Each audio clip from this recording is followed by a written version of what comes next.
Hello, my name is Ray Hughes, and I'm an interviewer with the Veterans History Project out of Washington, D.C., and conducted by the Cincinnati Hamilton County Public Library under the leadership of Brian Powers, who today is operating the camera.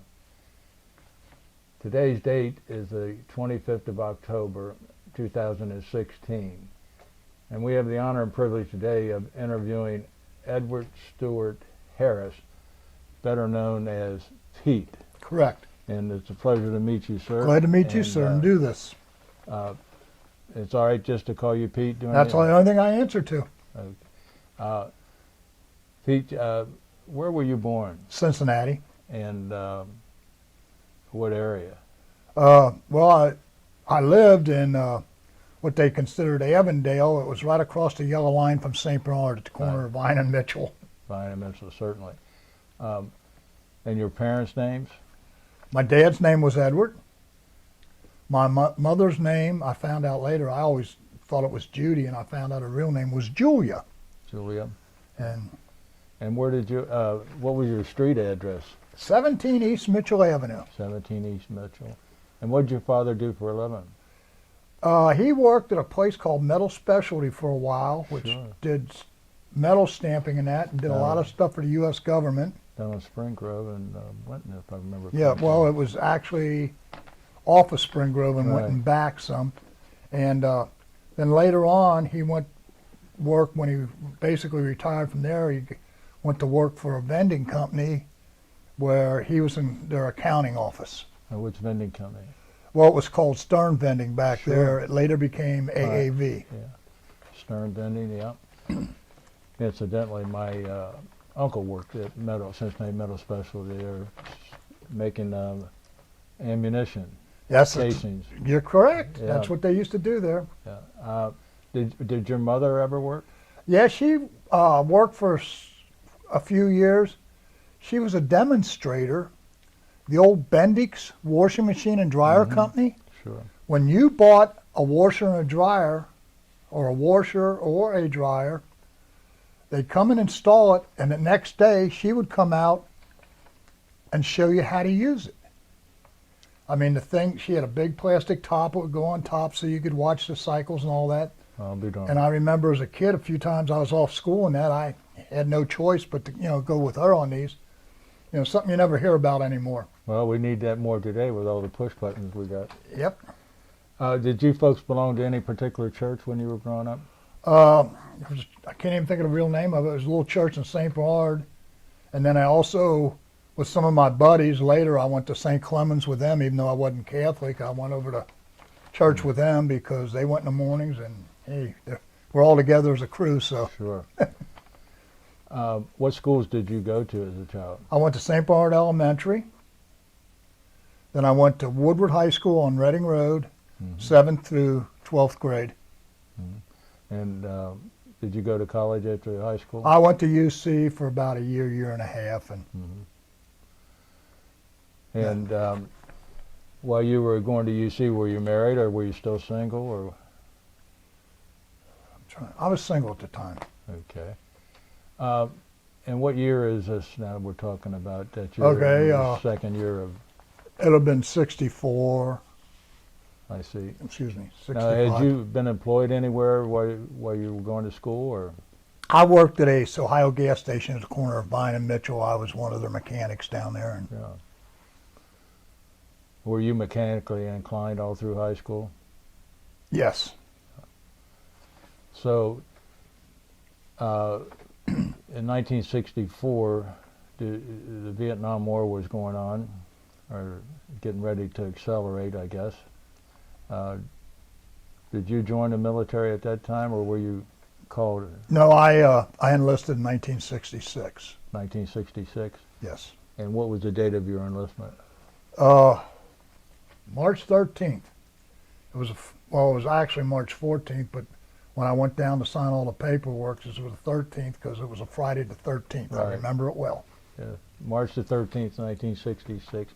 And you joined the Marine Corps? Yes. Where did you go to join up at? What was it? Just downtown. Was that near Government Square at that time or not? I think so. I couldn't really. Now, did you have any trouble with your parents about joining? A little yes, a little no. I had a brother-in-law that was in the Marine Corps. All my dad's family had been in the service, either the Navy, the Air Force, etc. But I decided I wanted to be a Marine. Hmm. Why? I don't know. I'm going to be honest with you. I have no idea. It just seemed like the thing to do. I went down. I talked to the recruiter, and he was telling me different schools I could get into. And I liked the sound of being able to get into an aviation school. And that's what you wanted to do, was get Yeah. an aviation school. Yes, sir. So, so you joined actually on the 13th, and when did you leave? On the 14th, On a Saturday. they put us up in a hotel for the night downtown. And the next morning we got up, got on a bus. They took us to the airport. They watched us get on the plane, because back then it was you came on from the tarmac and climbed the steps. And a gentleman came with us, and there was a group of probably 20 to 30 of us. And next thing I know, we're in San Diego. San Diego. That's where you went through basic at? Yeah, I was what they call a Hollywood Marine. Uh-huh. So tell us about your basic training. And how long was it? I'm wanting to say it was over 12 weeks. And then ITR was a form of basic, so altogether it was around 16 weeks. And the only way you can describe it, if anybody has never been through a Marine Corps boot camp, is at first you think you're going to die. Then you get to the point that you're kind of happy you're surviving. And then towards the end of it, you have become where you're actually starting to, they tell you to run 10 miles, you'll say, okay, let's run 15 miles, where you're pushing back on the DIs. You're called every name under the sun. You get roughed up a little bit.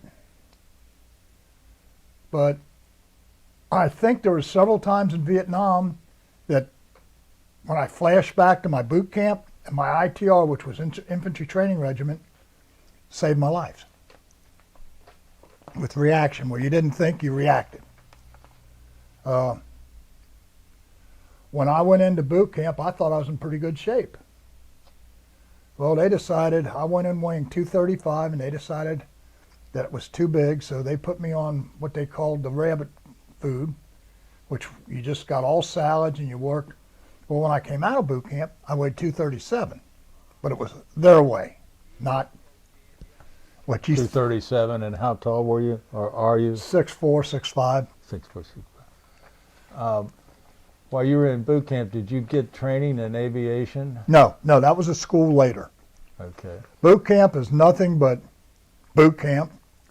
And then after you get through all of that and you survived, you go to what they call ITR, Infantry Training Regiment, up at Camp Pendleton for 4 weeks, where you do all kind of shooting and stuff, you know, like you, because every Marine is an infantryman. That's your first job with the Marine Corps. After that, I got a 10-day leave that I could come home, and then I had to report to Millington, Tennessee, which is right outside of Memphis, and that's where I started my aviation school there. How'd you get home on your first leave? I took a plane home. Okay. So you had a 10-day leave, and then they sent you to Millington. Millington, yeah. Millington. How do you spell that? I'm not sure. It's almost like a suburb of Memphis. Okay. And what was that? What did school entail? Well, it depends on what you were down there for. They had many of the aviation schools. They had avionics. My school was jet engines. They had people there that were learning to be crash crew people. They had people there that were learning to be metal shop people. You know, they had many different schools on this complex down there. And like I say, my school was going to be jet engines, become a jet engine mechanic. Mm-hmm. And how long was that school designed to be? I think it's got it on here. I don't know. I can't even remember now. 4 weeks? 8 weeks. 8 weeks. 8 weeks of school there. Uh-huh. Yes, I see that. So you're being trained to be a jet engine mechanic. Yes. So naturally, you're thinking about going to an aircraft carrier. Well, I don't know about an aircraft carrier. I was thinking I probably was going to end up in working on jet planes and stuff. They told us when we were in this school, they says, and this is the exact quote, I remember all my life, blank, blank, if you flunk out of this school, you will be immediately shipped to Vietnam where you will become a grunt. And I laughed later on because two of my friends flunked out. One of them ended up with embassy duty in Sweden, and the other one ended up with embassy duty in Norway. And they used to send me postcards when I was in Vietnam. Tough duty. So you graduated then after your Yes. 8 weeks training. And what rank are you at this time? PFC. PFC. And where did you go from there? I then got another 10 days leave, and I was being shipped out to Vietnam. So I come home, spent a few days here. I got out to San Francisco, spent 1 day in San Francisco. Then I reported to Treasure Isle, which is a Navy base out there. I was there 3 days while they got our shots all caught up. And then they sent us right to Travis Air Force Base, where we got on a big C-130, and seemed like for the next 2 days we were in the air flying to Vietnam. I actually slept in a Jeep the one night because they had a row of seats down the side and they had Jeeps and stuff inside the C-130, and to get a little leg room, I got in the back of a Jeep and slept. But we flew from Travis to Okinawa. At Okinawa, Did you land at Kadena or Naha? I can't think of the Marine Air Base in Okinawa. Okay. But we were there a couple days, and then they packed us back into C-130s, and we flew into Da Nang, in Vietnam, at which time they call your name. They say, you stand here, you go there, and you know, What month and year is this? Oh, that you landed? this is in July of 1966. I went in March, and or was it August? I don't know, but anyway, I was in Vietnam, right at all my schools. Okay. And it's the year 1966. Yes. Okay. What was Da Nang like? Just a mess. A snafu. And you know what a snafu is? Well, that's what it was, because you had people coming, people going, transports landing, one right after another, just stuff being moved. Well, what they did is you went into this building and they says, okay, Harris, yes sir, you go stand over there. Smith, and you go. Well, some of them got sent to fixed wing squadrons that were at Da Nang and Chu Lai. They told me I was going to a place called Key Hall, which was right above Chu Lai. And I got up there, and the first day up there, they says, okay, fine, we got your orders. Tomorrow morning, you report to this big hangar. What was a hangar where they worked on jet engines. Next morning, of course, 6 o'clock in the morning, you get up, you go to what they call the chow hall. You got down to this hangar by 7. I walked in there. I was in there about 2 hours, and they says, Bubba, and I'm working on this little engine, just doing some minor stuff that I knew. And they called my name, and I walked over to the sergeant. I said, and still being new, sergeants are sir then. I said, sir. He says, get your gear. You're to report to VMO 6. And I says, what is VMO 6? And he says, it's a squadron. It's on the other side there. So go back up to your little barracks, get your gear, come down and report to them. Here's your transfer orders, and you're going to be with them. Okay. I get my sea bag and I come hoofing it down, and sir, I'm PFC Harris reporting, blah, blah. And this guy looks at me, big black sergeant, bellowing voice. And he says, you're assigned to my squad. Yes, sir. He says, do you know what that is? And he pointed to a Huey. And I'm pretty smart, right? I says, yes, sir, that's a helicopter. Oh, wrong thing. I was quickly informed that it was a UH-1 Echo. And fine, yes, sir. Let me store my bag. He says, see that down at the other end down there? Far end of the marsh matting? And I see a thing that looks like the outline of a helicopter, but it's wrapped in silver paper. Doesn't have any blades or nothing on it. And I look and I says, yes, sir. He says, that's your bird. You've got 1 week to get that bird up and flying, or you're going to be on mess duty for the next 13 months. And it was what they called, it was in a cocoon. And a couple other guys got assigned to help me from metal shop and that, and we pulled the bird up and we cut it out. And I went up to him, I asked a question about what to do, and he looked right at me, and he says, RTFB. And, sir, what do you mean? Read the blanking book. And he gave me the instruction manual how to assemble a Huey. We got the thing up and flying in 4 days. And that was my bird for all the while I was in Vietnam. And that was a UH-1 Echo. UH-1 Echo. Yeah, it was a Huey. Ours was an Echo because we had rotor brakes. The Army was flying Deltas and Franklins and that because they didn't have rotor brakes on theirs. The Marines had to have rotor brakes to land on ships. So we could lock the rotor up and push it off to the side. Just like all Marine Corps aircraft have to have folding wings. So that's how I got broken on a UH-1. I became the crew chief of that bird immediately. What are the jobs of a crew chief? Well, in our outfit, the crew chief, you're the head mechanic. You fly whenever that bird flies. If anything's wrong with it, you got to figure out what's wrong with it. You got to clean it up. You name it, you do it. In the case of our squadron, they actually took crew chiefs like me and they taught us to fly because we would fly what they called dirty slick missions where we'd just drop our rocket pods and we'd only have one pilot, but we would be flying in bad guy country, Indian country, and this way we knew how to fly if the pilot got shot. We could still fly that bird and land it safe.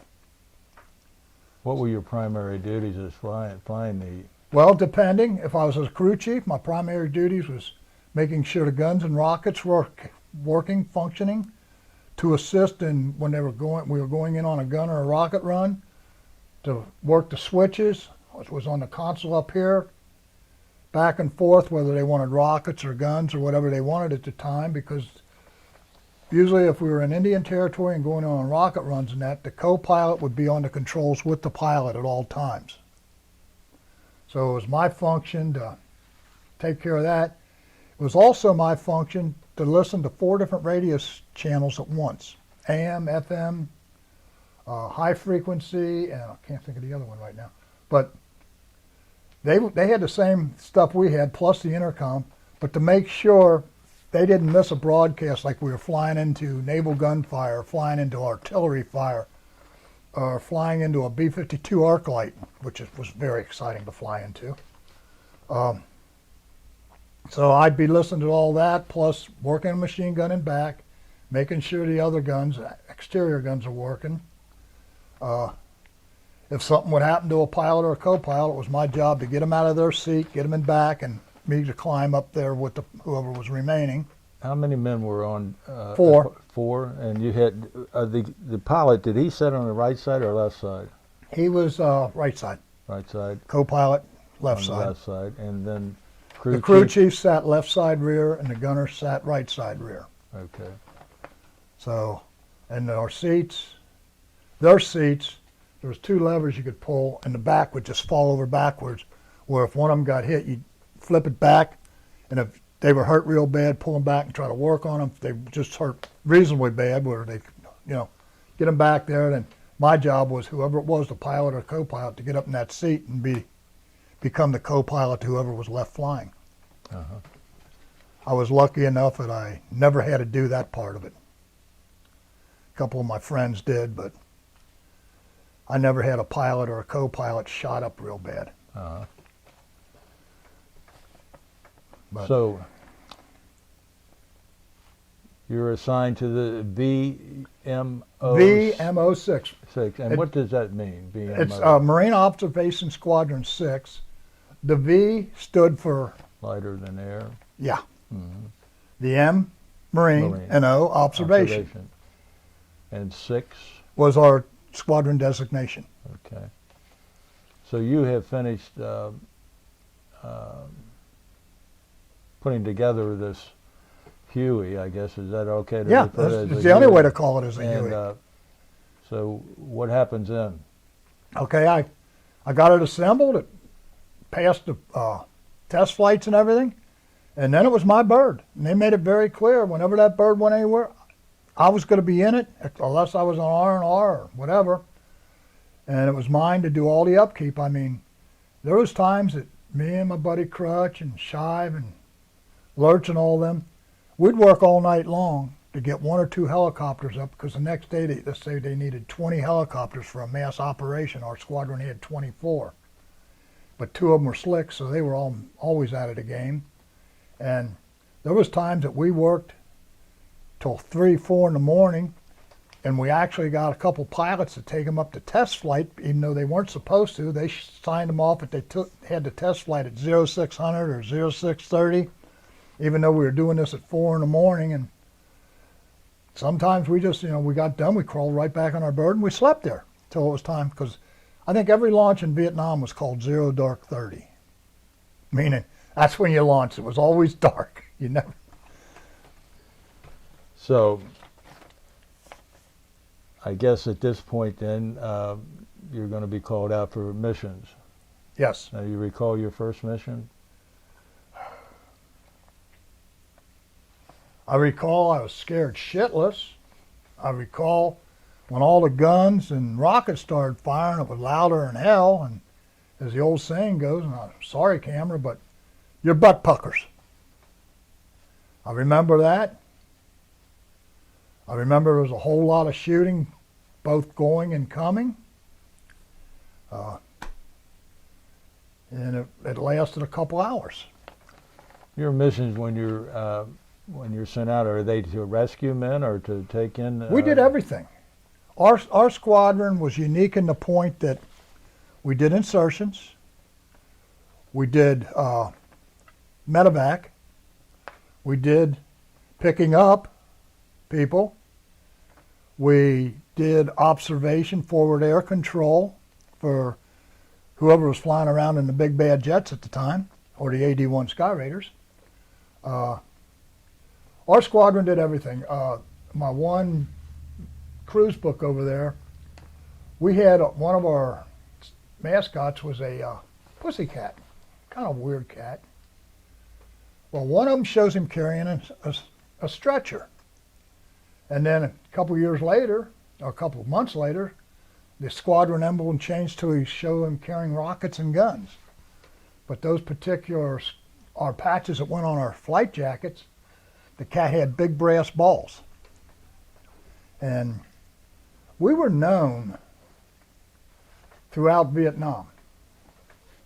Okay, this is one of the later ones. You can see we're still an observation squadron, but now we're carrying rockets. Mm-hmm. One of the early ones is just like this, but instead of a rocket here, it's a stretcher. This book was called The Sandwich. This was just Cherry 6, because our emblem was a 6, and it was cherry red. And then this one here was called the Klondiker. That was one of our call signs, and you can't see it because it's real dark, but it's Wile E. Coyote was our squadron emblem. Mm-hmm. Which one is it here? I don't even know. But they got all our air. This one shows our different squadron emblems, which the rocket, the stretcher, there's Wiley, and he's kind of blown up as you see, And then we were also known as the Klondike Playboys.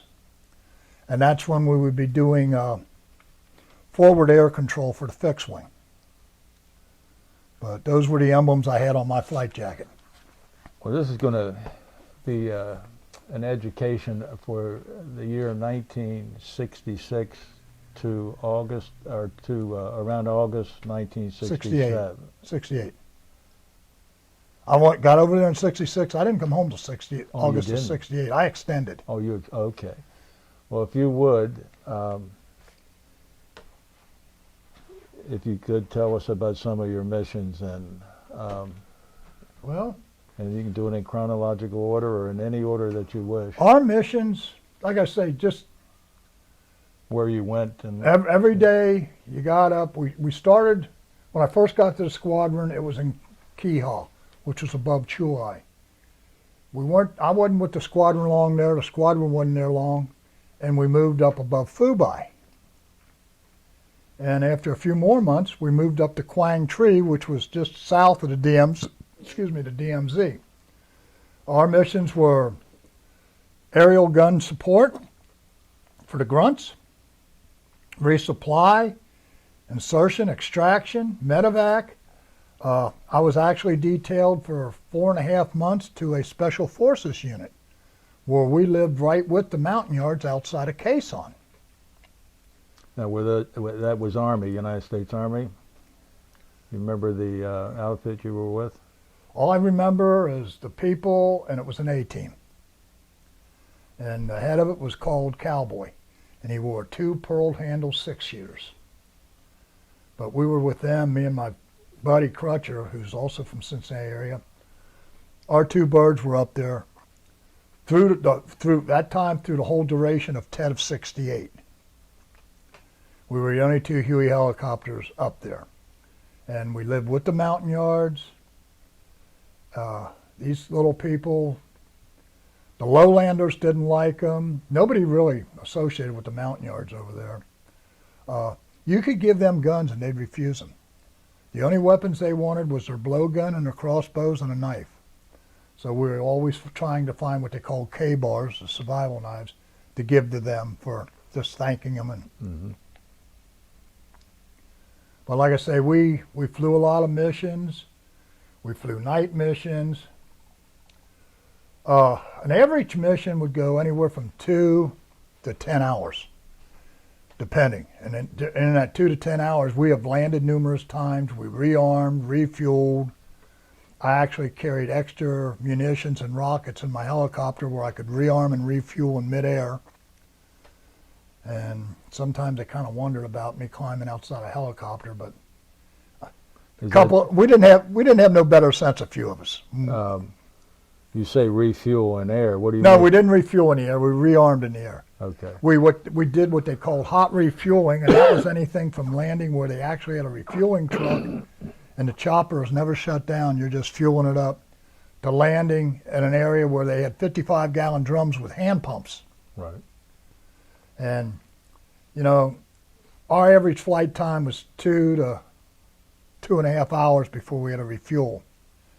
And like I say, you're allowed to go out on a mission at 6 o'clock in the morning and not come in till 8 or 10 o'clock at night. Other times, you racked up a bunch of missions if you were on medevac. Because every time you would go out on a new medevac, that was another mission. The only thing was, for a mission to count towards your air medals net, it had to be a hostile mission. You had to get shot at. You know, it couldn't be just flying mail down the coast to Da Nang or something. Now, an air medal means 5 missions or more? 10. 10 missions? Every 10 missions, you got what they call an air medal. Right. I ended up, well, according to my DD-214, I had 45, but I actually had more, but they never caught up with me before I was discharged. How many? I'm pretty sure I went well over 500. I did an interview with Life magazine or Look magazine in country, and they asked about my medals, and I said, you know what, they don't mean nothing to you. They don't. Some people they did. The ones that didn't fly much. The guys that were in the air all the time, we could care less how many air medals we had. I got a single mission air medal, which is quite a high honor for being both brave and stupid at the same time on that one. What was that mission? We were going in. Oops, what did I do with it? Maybe I. So here it is. I think. We were going in. They were going to put a recon team into an area, and as the medal says, where no Americans were. And we're going to put this recon team in. And it was on April 27, 1967. We're escorting 46s into an area to put in a recon team. Well, as soon as the recon team chopper started in, we made 6-8 passes before that, and we actually did what they call flares, where you bring the chopper up like this and just kind of hover for a minute. And we didn't draw any fire. As soon as that big 46 come out of the sky way back when, it became Swiss cheese, and it went down in flames. Well, we got on our guns, and I had rearmed at an Army outpost. And as soon as we got on it, shot off our rockets and that, we went to external guns, and every external gun jammed on my chopper and on the other chopper because we'd gotten bad ammo. So we're shooting the internal guns, and we ran out of ammo on them. And the grunts and the 46 crew, they can't get them out, and they're surrounded. Well, I happen to carry an M79 grenade launcher, which is a nice little weapon to have. And I had several cases of ammo. And so the pilot went into what they called a little delta circle, and I was letting loose in the tree lines where they were drawing all the fire with my M79. And finally, they quit shooting, and the other 46 got in and evacuated everybody. But to fire this thing accurately, I actually had to stand out on the skids or sit on the rocket pod so I could shoot straight down. And and my pilot's just, Captain Cobb, he was just having basically a hoot and holler, having a good time with me out there. Well, I'll get even with you later, Captain, but I didn't even know he put me in for this until I got the award. But it was just a case of, I didn't think, it was just instinct. Let's protect these guys. I have something here I can protect them with. Let me use them. Where is this area at that you're at? Well, technically, we're west of TACAN 69, which was a radio channel you flew off of over there. Mm-hmm. Different areas had different TACANs. And if you really figured it out, we were in Cambodia. But they say so many miles, and you say, yeah, okay. But then you figure out where Quezon on is, and then you follow it out, and you say, whoops. Yeah. And we were probably 6-8 miles into Cambodia. Now, is this Army units that you're protecting down there? Or no, this was a Marine recon team at this time. We put a couple Army units in North Vietnam, and we protected them. Above the Ca Viet, which was the river between North and South Vietnam, we actually put this A-team several times. We flew out of Quezon and flew north, and they says, okay, this is where we want out at, and no questions asked. But we were in North Vietnam. So do you land when you unload these men, or do they? We flare. Oh. Come in, we'd be coming in at maybe 80, 90 knots. Flare that bad boy, and I admired them. Get down to maybe 5, 10 knots, 2, 3 feet off the ground. Sometimes even the rear stinger would hit the ground, which protected the rear rotor, and they were gone. And the only way you knew they were gone is the helicopter would jump up, because you just got rid of a whole bunch of weight. Yeah.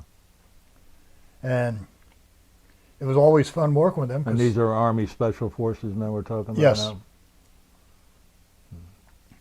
With them, it was always different working with them. Sometimes we'd put them in, and within an hour they're calling us, come back, we got what we needed. And we'd go back, and they already had 2 or 3 prisoners, and we'd make a flare, they'd throw the prisoners in, they'd climb on the skids and hold on, and then start climbing. I'd be yanking them in, my gunner would be yanking them in, and the other planes would be yanking them in, and we'd be gone again. But they were They played hard, they lived hard. I like working with them because you got the best of everything. There's an old saying amongst the Marine Corps is how so few can do so much with so little. And it's the truth. We scrounged stuff, we stole stuff, we begged, we borrowed. The Army would set a Huey down and put charges in it because it took a few hits and they had a hydraulic leak. And we'd know where it was, and before the charges went off, we'd land, patch up the hydraulic leak, throw the chargers out, and fly the bad boy out of there. Then we'd get it back to our base and we'd strip out everything we could use. We actually at one time had an Air Force C-130 in a helicopter outfit. We borrowed that down at Tonsonet. We went in there to get some parts, and there was a C-130 sitting there. And we were talking. I was talking to a couple of Air Force guys, and they said, "Oh yeah, it took a few hits in the hydraulics, and pilots landed it, and the crew walked away from it. And we're not sure what they're going to do with it." Well, we got out what they called the blade tape, wrapped up the hydraulic lines real good, threw some hydraulic fluid in. We called our one pilot over. He says, "What do you think?" He says, "Oh, let's fire the bad boy up." He fired it up, and worked the pedals and everything. He says, "Hydraulics are holding." He says, "One of you guys need to be in the back there, though, in case it starts leaking, to rewrap it." And we flew that thing from Tonsonet back to Quang Tri. And we came in using our squadron call sign, and the tower went nuts like, "Wait a minute, you're a C-130. What are you using a helicopter?" But we figured the Air Force didn't need it, so we did. And we used it to take some unofficial R&Rs to Thailand and Bangkok and that. How long did you keep the C-130? Oh, it was still there when I left. Huh? It was still there when I left. Anything we took stayed. When I left Vietnam, our outfit was supposed to have 24 helicopters, and we had 36. Thanks to the Army. As soon as we bring one back, they'd paint it Marine Corps green, put on a bureau number, make up a bureau number, and it was ours. The older guys over there all had their own personal Jeeps that we stole from the Army and the Air Force. You know, we'd go somewhere and there'd be a couple Jeeps sitting around. Damn, they must have abandoned that Jeep. Drive it back. The only thing we ever had to give back, our colonel made us give back a little Bell helicopter some Air Force general flew in with, his personal little helicopter, and we stole it. And they had already had it painted. He was at a meeting in Enchow, and they already had it painted, our metal shop and that. And our colonel called us, four of us. He knew who was, and he called us and he says, "Please return his helicopter." And I mean, he was, you know, please. Tell us about your crew members did you serve with the same guys the whole 2 years that you were there? Some of the pilots all were rotated in and out anywhere from 6 to 12 months. There was a group of enlisted. We all extended together. We got there within a week or two of each other, and we all extended with each other. What were their names? You had the nicknames, I know. Shively, Ippolito, DeFeo, Muldrew, Crutcher, Snyder. Well, he got killed over there. But those were basically the guys we extended with.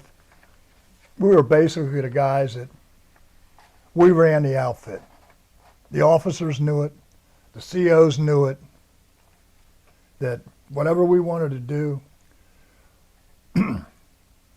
twice I didn't get promoted, but I didn't get demoted. The one time I blew up the CO's Jeep making a beer run, hit a landmine. Well, he got a little pissed off because I was making a beer run for a promotional party for 3 of us. Well, he decided he wasn't going to promote me, but he didn't demote me. Were you hurt when you hit the landmine? I got thrown out and bruised. The only thing that was hurt was my ego. Yeah. The other time we blew up a Jeep, the only thing, we blew up the beer with it, which we'd gone to a Army area and they had pallets of beer and we stole a whole pallet of beer. Now a pallet of beer had 144 cases.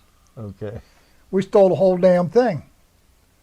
And coming back, Crutch was driving and we hit another mine of some kind. We got thrown clear and all the beer got blown up. Now that upset me.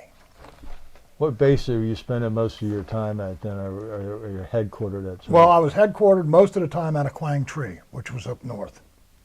A few months in Quezon, a few months in Phu but most out of Quang Tri. Now out of Quang Tri, I was detailed to the Special Forces base outside of Quezon for 4, 5, 6 months. I was also detailed out on a ship for off and on. Really? Yeah, flew off what they called LPHs, landing helicopter platforms. They were actually, now they're at modern ships, but the ones we were flying off of were old World War II box carriers. Mm-hmm. We flew off the Okinawa, the Oriskany, but they were the old concrete deck, wooden. They're box carriers. Mm-hmm. They sunk the Oriskany down in Florida and used it for a reef barrier or something. I flew off her quite often. And then we did fly off some LSDs and some destroyer escorts where you just had a little postage stamp extended helicopter platform to land on. Now you're conducting your normal missions when you're landing on these carriers? Yeah, some of it was medevac. Usually when, it all depended on what missions we were flying. Usually when we were working off the ships, we were flying both combat and medevac missions because usually wherever the ships were, I can't even think of the name of it. It wasn't the Hope, but there was a medical ship assigned to this group. Mm-hmm. So, we'd be escorting medevac birds in and out and stuff to the medical ship. And there was a German medical ship and an American medical ship that we used to, fly our wounded to. Mm-hmm. Were you carrying a wounded or At flying times, protection? It all, sometimes it was a 34, sometimes it was a 53 or a 46. Those were all different helicopters. Sometimes it was us. We were the baby. The 34s were old Sequoias that were from before the Korean War. They were gas driven. They sat up real high. They had big gas engines. And they could get shit blown at them and they wouldn't go down. Then you had the 46s, which was an extended bird, two big blades on top. Then you had the 53, which we called the big bird, which was basically Sierra Rescue, and the Air Force had them, we had them, everybody. They were used for moving a lot of troops at once. Or like us, on a good day, everything ideal, we could have 4 or 5 people on our bird besides the crew. 34s could carry 10 to 12, 15. The 46s could carry 10 to 20, and the 53s could carry 30, 40. Wow. So, What motivated you to re-enlist? well, you mean to extend in Vietnam? extend, I'm sorry. Well, what they do is they give you your orders 2 months before you're due to come out of Vietnam. Well, I looked at my orders, and I was ordered to Camp Lejeune to become a drill instructor. Now, first of all, how many years did you sign up for to begin? 4. 4 years. Yeah. Okay. All right. So now, your orders say you're going to be a drill instructor. At Camp Lejeune, and I says, I don't want to be a drill instructor.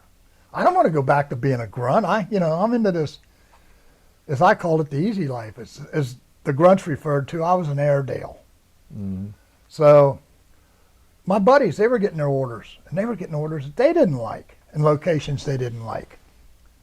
And we were allowed to fill out what they called a dream sheet to get you stationed where you wanted to be, quote, coming out of Vietnam. But so I got my orders, and I looked at them. I thought, I don't want to be a drill instructor. And I was talking to Crutch, and I was talking to Ip and all them, and they're saying, we don't want to go where they're sending us.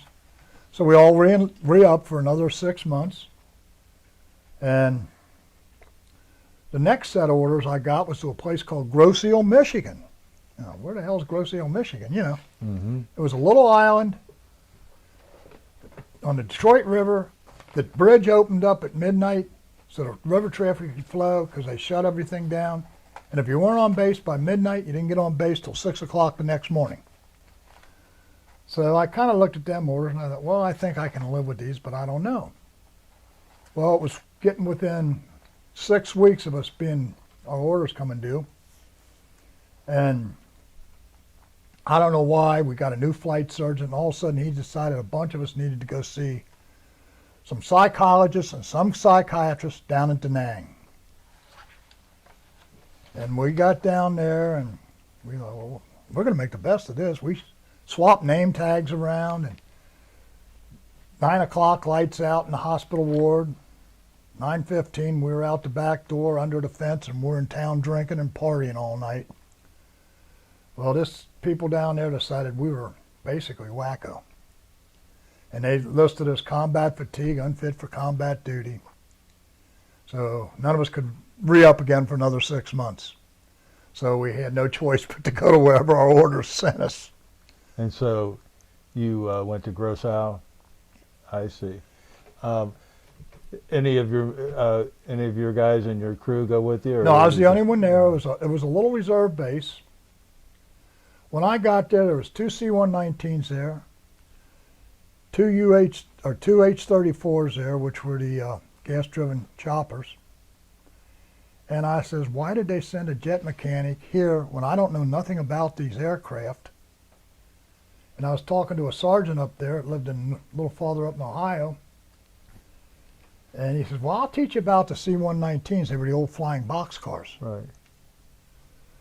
Well, I was there about a week and a half, and we flew a few missions, cross countries in those. And all of a sudden, one morning, we wake up, and everybody's packing crates of tools and stuff up. And they're putting them on these 34s and 19s. What's going on? We got orders out of here. I said, wait a minute, I didn't get any orders. And there was like maybe 12 of us that had something to do. I knew a few of them from other squadrons in Vietnam, but we worked on jet helicopters. A couple of them were 46 people, hydraulic people, and this, that, and the other. Well, all of a sudden, there goes 2/3 of our base, and we're left. And I'm thinking, what's going on? Well, a couple days later, this OV-10 comes in, Bronco. What the? I'm looking, I'm saying, okay, that's really nice. What is it? Well, the guy gets out, and he's a tech rep, and another one lands, and it's got a tech rep in. He says, you're getting 4 of these up here. I said, oh, that's nice. And they leave, and there's airplanes sitting there. And we have nothing to pull it in the hangar with, nothing. It just has to sit there because we're not equipped for it. And a few of us there. Next day, they come back, and they bring another one. Well, we finally got 4 of them. Our CO then was believe it or not, was a captain. And he was worked in supply. He knew nothing about flying. He had no wings or nothing. He could care less. We had a phone number to call him if we needed him. He never even came to base. Our XO was a first lieutenant who did have wings, but he wanted to hang out with the Navy because they had big, real jets. So all of a sudden we got these OV-10s, and they decide, well,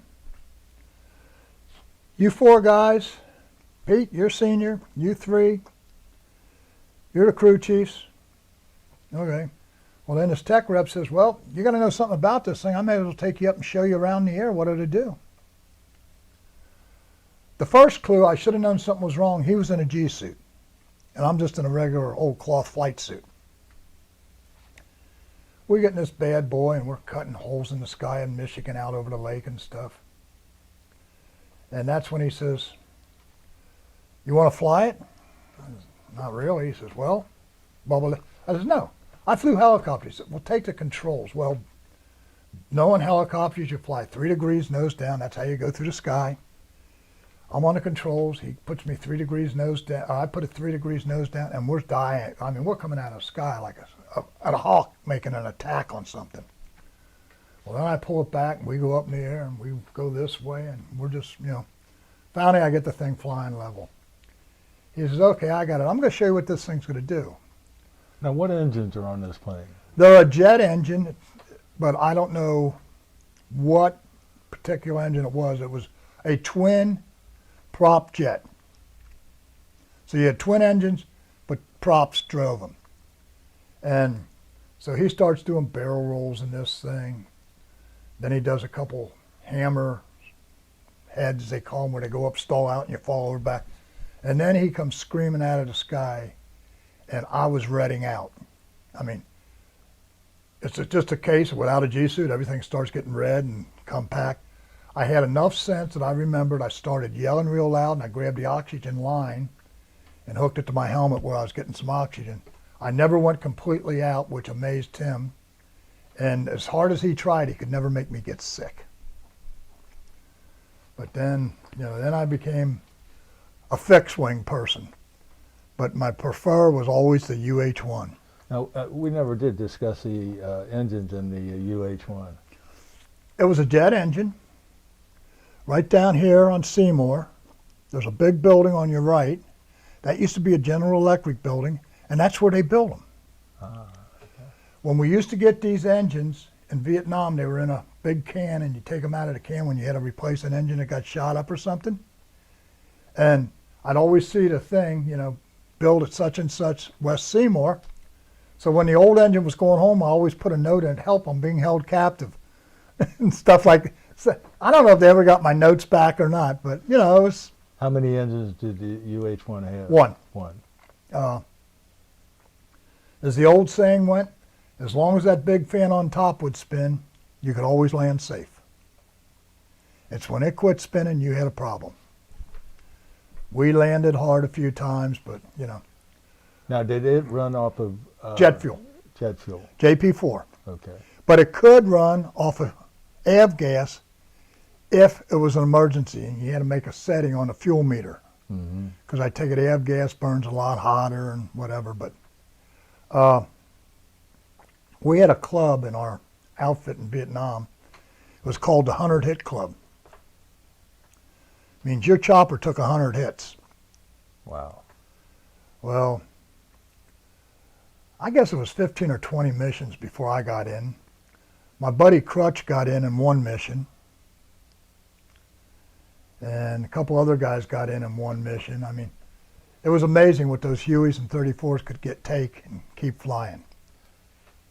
And you had them in there repairing them every evening when they come back, or every day when they come in? Well, some days yes, some days no. I mean, some days you landed and all you had to do was clean them up, refuel them, rearm them, and they were good. Other days you came in, you had to get what they call blade tape, which was like an aluminum duct tape, and you smack that on the bullet holes and paint them green.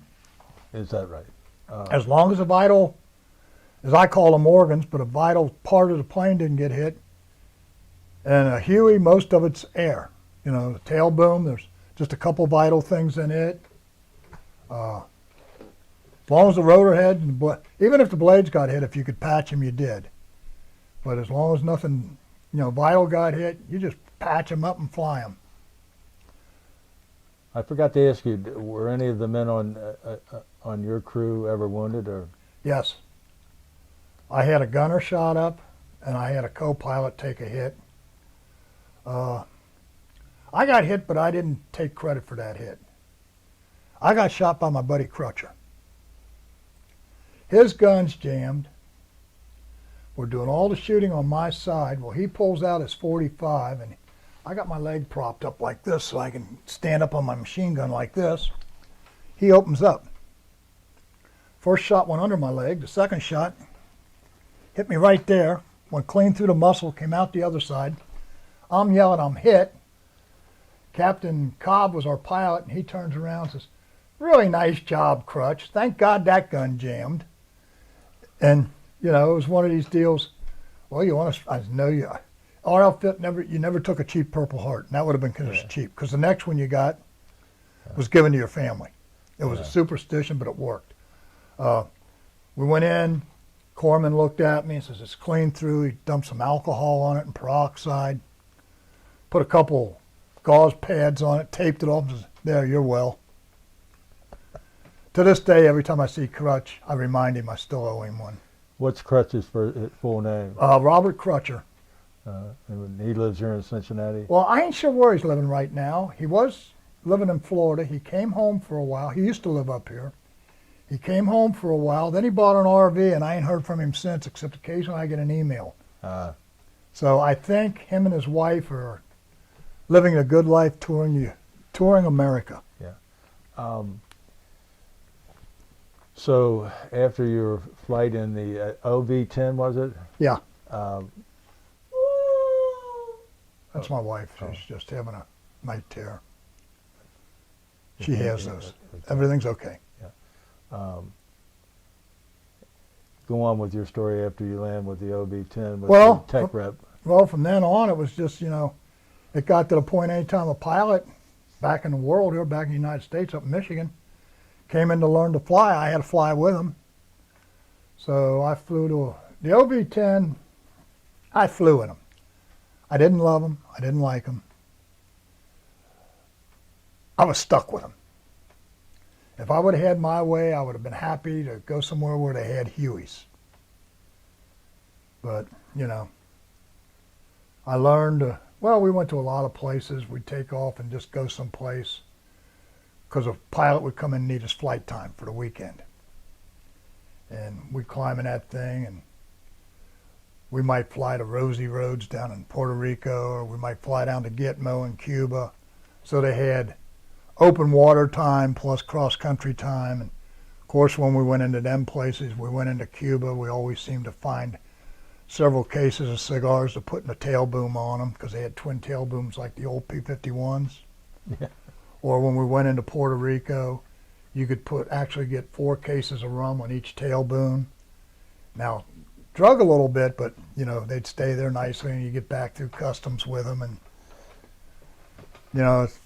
basically we were doing the same thing as we did in Huey's in Vietnam of scrounging and borrowing and begging. But I liked doing it in the Hueys a lot more because I carried captain's bars. In our outfit, I was the head scrounge officer. If the outfit needed something, we wore no rank over there, so I put the captain bar on my hat, and we might go to an Air Force base and confiscate a pallet of beer or confiscate a whole bunch of marsh matting, which is what they made the runways and that out over there. Confiscate rolls and rolls of screens so we could put around our hut. This is in the United States we're talking No, about. this is in Vietnam. Oh, you're back in Vietnam. Yeah, I'm sorry. This over there, I was the head scrounge officer in our outfit, and like I say, we scrounged everything from airplanes. And you're wearing captain's bars on your Nobody's questioning it because they fatigue see us come in a Huey, or they see us drive up, and we found out if you had bars on, the Air Force, the Army, the Seabees, they never asked who you were. They just considered you were an officer because you were in a flight suit. Mm-hmm. And they didn't know who you are or what you did. And so be it. You say, well, I laugh because years later I saw these things of MASH and the stuff they were doing there. Yeah. And I swear to God, they stole that from our outfit. We had our own still. We found out that you can drink grain alcohol that the corpsman used to get in 55-gallon drums. Well, we would swap a corpsman some hours flying with us at night and stuff, and he'd get us a 55-gallon drum of grain alcohol, and we'd mix it with orange Kool-Aid and call it a screwdriver. We'd mix it with lemon Kool-Aid, and it would become something else. But once we found out you could drink this stuff, it was kind of neat and bad both, because we flew drunk a few times. We also found out if you were drunk and you got the corpsman to give you a shot of vitamin B and you got some pure oxygen, you could fly your mission. But when that wore off, you had the worst hangover in the world. I mean, I cannot describe how painful that hangover was. Like I say, Yeah, pure oxygen had a way of sobering you up real quick.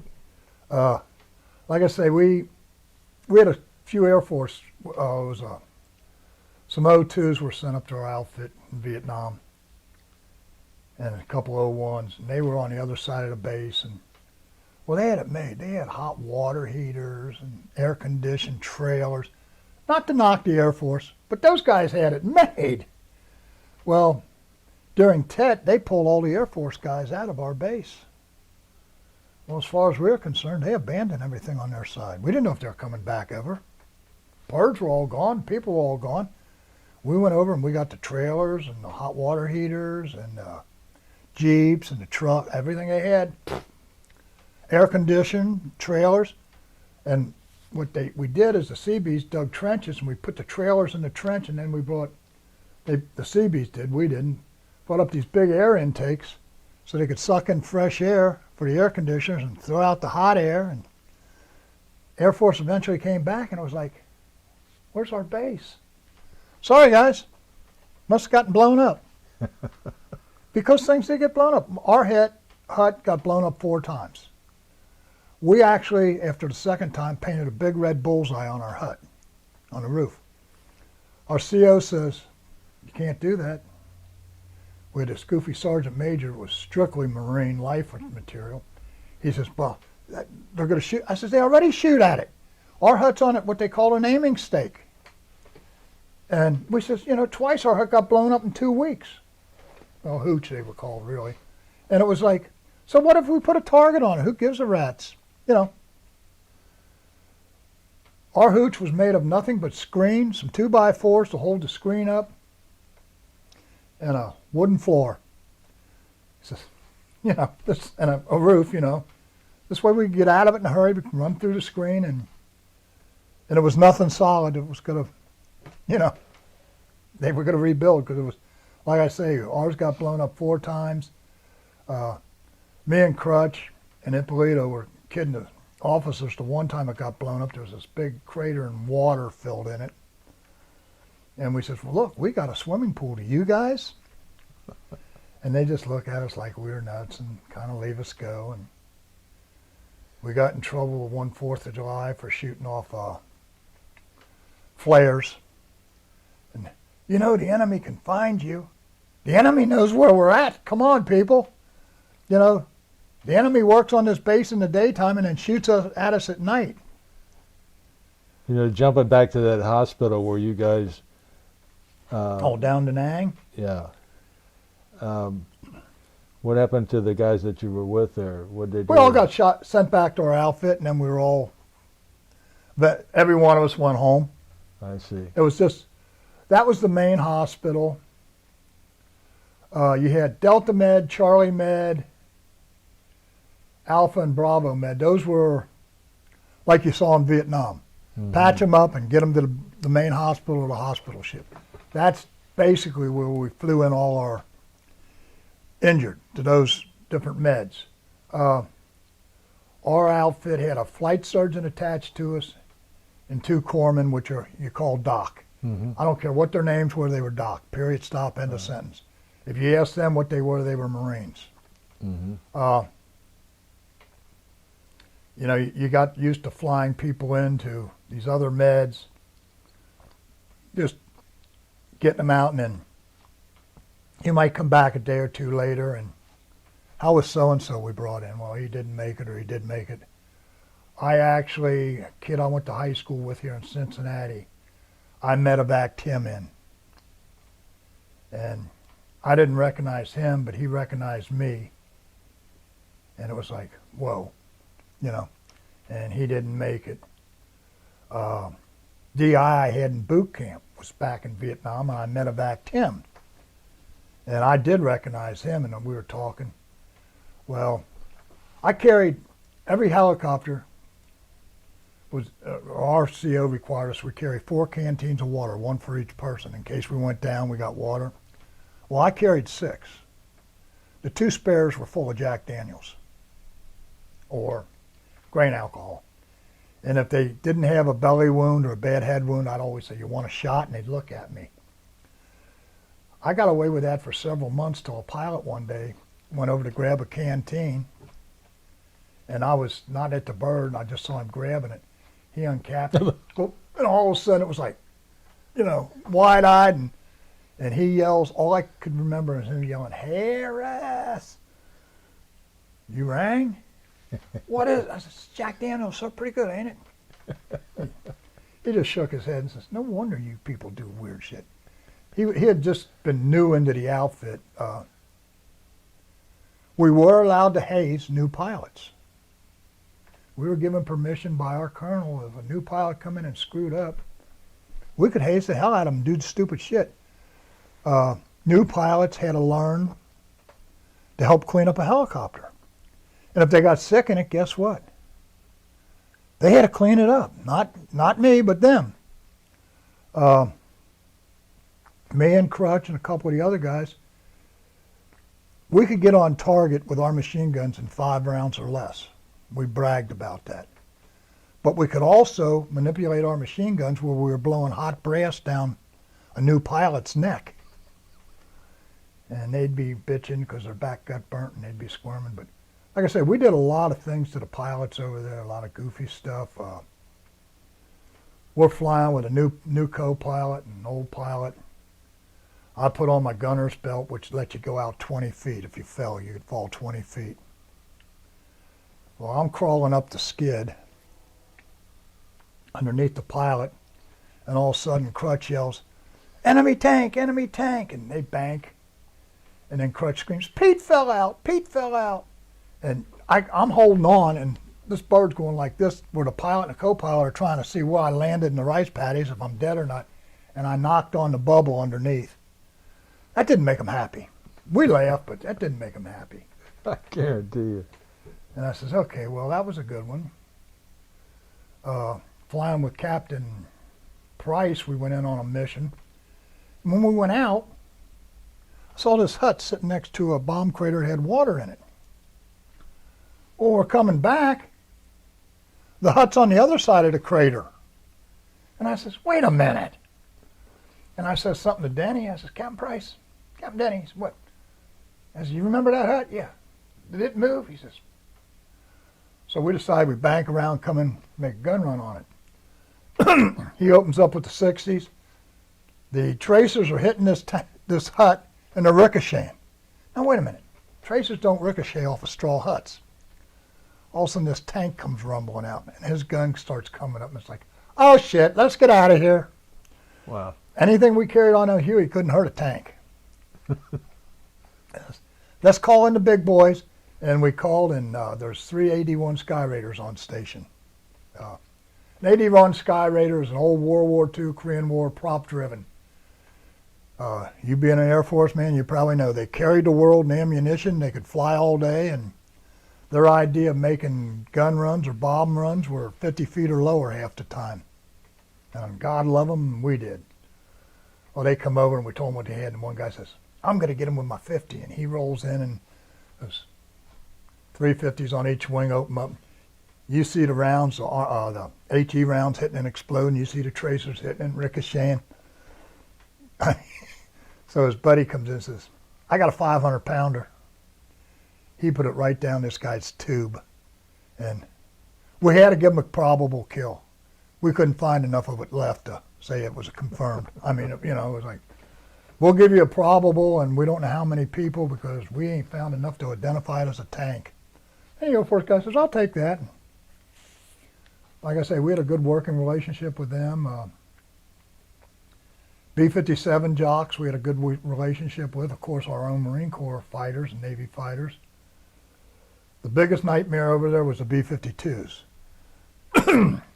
They would do what they called an arc light, and that's where the word rolling thunder came from.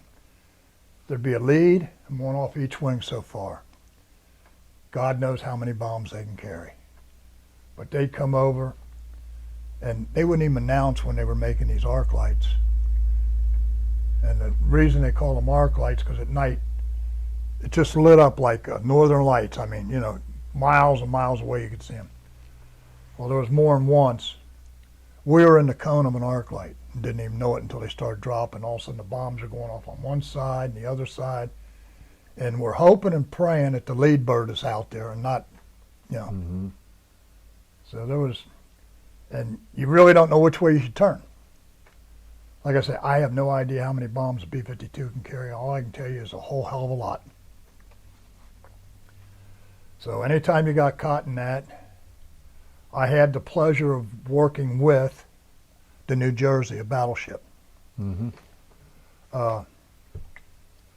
We called for naval gun one day, and we'd bring in naval gunfire. Well, usually you gave them 1,000-meter coordinate square and then corrected. Well, we got this call sign we'd never heard of, and I'm working the pad and back. I'm saying, okay, blah, blah, blah, and I'm giving them coordinates. I give them 6-digit, and they says, no, we want 10-digit. That's a 10 square meter. And I says, I can't remember, I think Rosenthal was my pilot. I says, Lieutenant, what do you think? He says, give them what they want, Pete. So I give them a 10 square meter. And I'm thinking, come on, Navy, I've worked with you. You're lucky if you can get 1,000 square meter. All of a sudden we see these 3, it looked like Volkswagens coming through the sky. They fired 2,000-pound projectiles. That's what the battleships fired. And they had their own slipstream. All of a sudden, this area we're looking at, boom, it's gone. And they says, we're firing for effect. And it was an island that had some quad 50s and other stuff on. Well, we backed off a little bit, and they worked out probably for 20, 25 minutes, and there was no longer an island. All it was a muddy spot in the ocean. But I had never seen anything like that in our lives, so we asked where they were at, and they were actually just about 3 miles out. So we're talking, we're going to fly out and see what these things are. Those guns look so big, it looked like you could fly down them. Now, how far were you away from the target area that they were firing? Well, when they first opened up, we were about 200 yards. In the air? In the air and about 50 yards, 200 yards away, 50 yards up. It was like, let's get the hell out of here. Yeah. We had a lot. We had that problem quite a lot where we had our noses where they shouldn't be.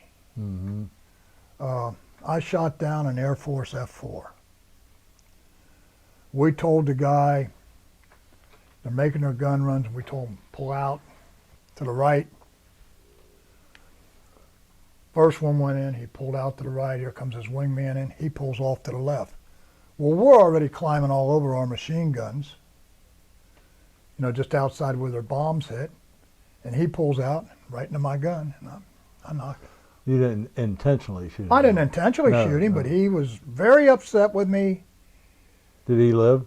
Oh, we picked up both him and his rear. F-4 is a F-14, Phantom. yeah. Or F-14 or F-4? F-4 the Phantom. The Phantom, yeah. Yeah, and we picked up his rear and him. He wasn't real happy with us. Well, he says, hey, fool, you're the one that went the wrong way. It wasn't us. And then, of course, anytime we pick up a pilot, we'd hold him hostage for ransom. And I don't think he was too well liked, because when we called down to Da Nang and said, we got this captain and this major, blah, blah, this, we were told to keep him. We says, no, all we want is a case of Jack Daniels, 25 gallons of ice cream, 10 cartons, 5 cartons of a menthol cigarette, and 5 cartons of Camels, regular, and you get them back. Well, you can keep them. We told this guy, and he says, no. I says, here, you get on the radio down to Da Nang and talk to your squadron. They don't want you. Now, I don't know if they were just kidding or if they didn't like this guy, but we never had any pilot we rescued where they refused to ransom him. And they flat out said no. And another thing, when we had the pilots, they were our slaves until they got ransomed. So they had to, help clean the Hueys, wash them down, clean up around the area and stuff. It was all in good nature. How often did you are involved in rescuing Pilots? Uh-huh. A couple times, I'd say a week. Mm-hmm. We'd actually, when we were in Quang Tri, we would fly in North Vietnam to pick them up there. Naval pilots or Air Force? Anybody. Anybody that went down, we went after, even the ARVNs. Because the ARVNs flew with the Air Force, the AD-1s, or A-1Ds, whatever. But yeah, we would go get them, no matter who they were. We didn't care. There was times that the Air Force, with their 53s and that, they refused to go because it was at night or it was rainy. We flew with a bunch of pilots and crew members, that were totally screwed up. We flew in any weather. We flew at night, and that was long before night goggles and stuff like that, where we would fly by the glow of the moon or the whatever, or just knowing the terrain. And that's why my squadron that I was in was so well known over there and liked over there, because they knew if we were called for, we'd be there. It got so that the Army was constantly calling for us because we would be there. There was a thing on a rear tail rotor hung above the line shack, and it said, "Through these doors walk the most effed up fighter pilots in the world," because we flew at any time. Games we used to play is see who can fly lowest to the hooch out in the middle of nowhere without hitting it, and we'd come back in with straw in our intakes from where we were flying so low and doing shooting and that, and stuff would blow up. I came back in several times. One time I didn't think we were going to make it back because the hydraulics were going out, but we went in, and my buddy Crutcher's plane's coming in behind us, and he's firing, and his shrapnel actually came up and damaged my helicopter. Mm. And his whole quote was, "You shouldn't have been there." Of course, he worked all night with me to get the damn thing back up. Did you ever work with any of the South Vietnamese? With some of their troops and some of the pilots that flew the old Sky Raiders, the prop jobs that flew with the Air Force. We worked with them. We did work with some of their troops. We preferred not to. Mm-hmm. We worked with Korean troops. Loved them. They were the meanest little devils I'd ever seen in my life. If we went in to get fuel with them, I'd watch these guys pick up 55-gallon drums of jet fuel and carry them over to our chopper. We worked with some Australians, and I made the mistake there of calling them limeys. You don't call an Australian a limey. They make it very clear. And it was a hell of a fight that night. Between them, the special forces, and us, yeah. Everybody was half drunked up. I got pierced ears. Mm-hmm. My first piercing was done before piercing was cool. I was living with a mountain yard with the special forces, and they're having some kind of celebration one night, and I'm never had it before. I'm drinking rice wine, and I do not remember half of the night. I'm going to be honest, truthful. I woke up the next morning. I turned my head, and this thing smacked me. It's a big brass hoop earring with paint on it, different colors. I was adopted into their tribe. And by adopting me in, I had a bracelet and the piercing. Well, then I found out how they did the piercing. They got the earring melting hot and went through your ear with it. With the earring itself. And how big was this? It was a hoop about that big. Uh-huh. And then the one on my wrist, but that identified me as a tribe member of theirs. You don't recall the Special Forces outfit you were with, do you? Like I say, no. I just remember a cowboy and a few of the other guys. They were stationed outside of Quezon. Mm-hmm.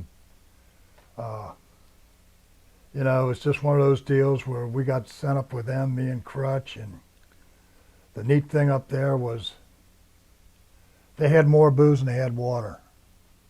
We actually would brush our teeth to save water with beer. Mm-hmm.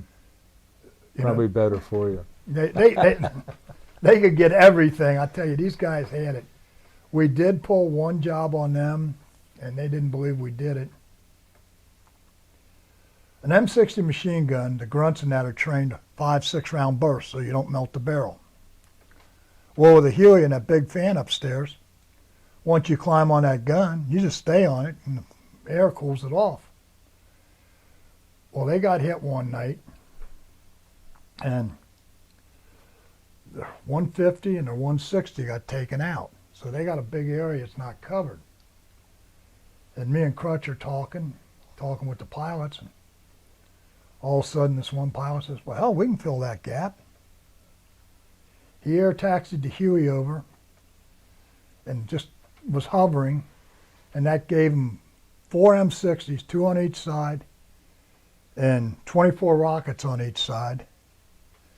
There's firepower on that gap. And these guys thought it was crazier than hell because, you know, they saw us open up with our 60s, and they're saying, we ain't gonna melt the barrels as long as that fan's blowing. And we also carried, you know, spare barrels. And in all the gun runs we made over there where we'd go through thousands of rounds at one gun run, I never melted a barrel.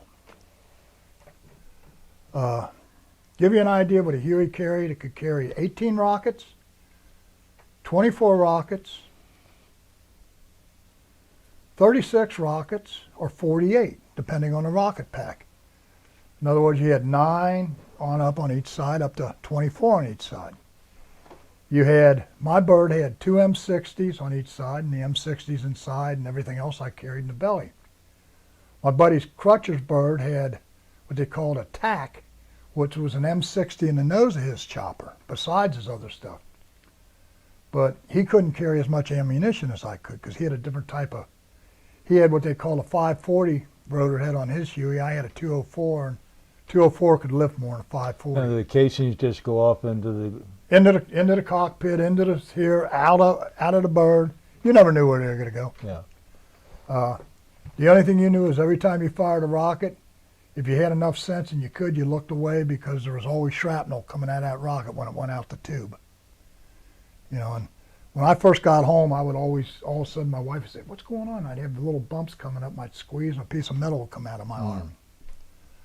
But, and then I'd also carried anywhere from 12 to 20 more rockets inside my chopper, depending on the mission.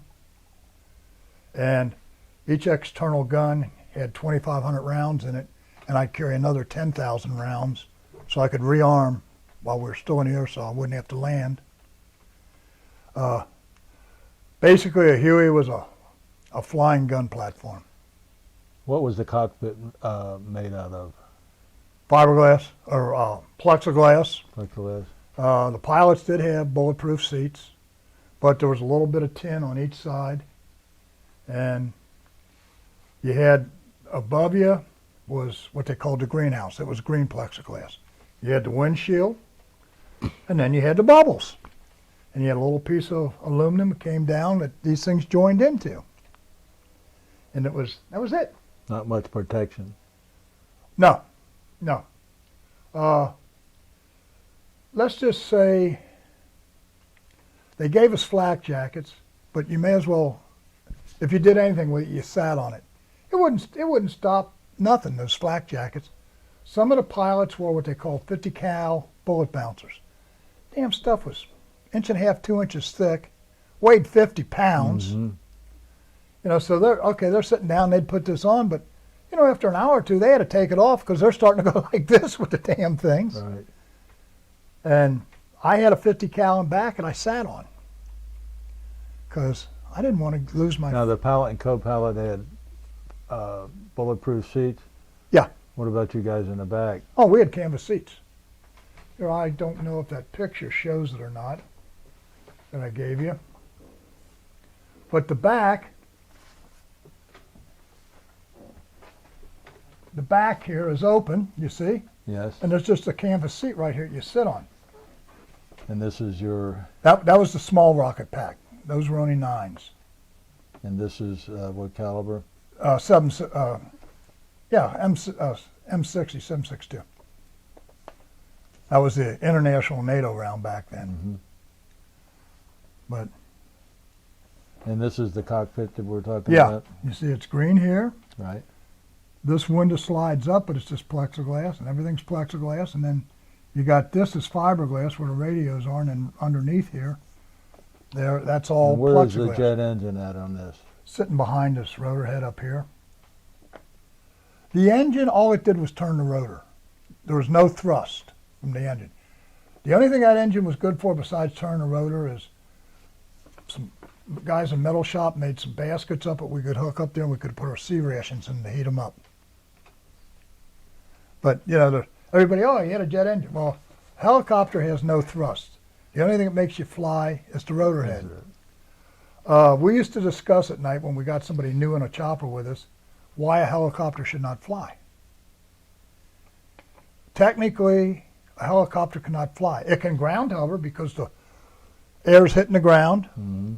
But after you get up to a certain point past the ground hover, helicopter technically should not fly.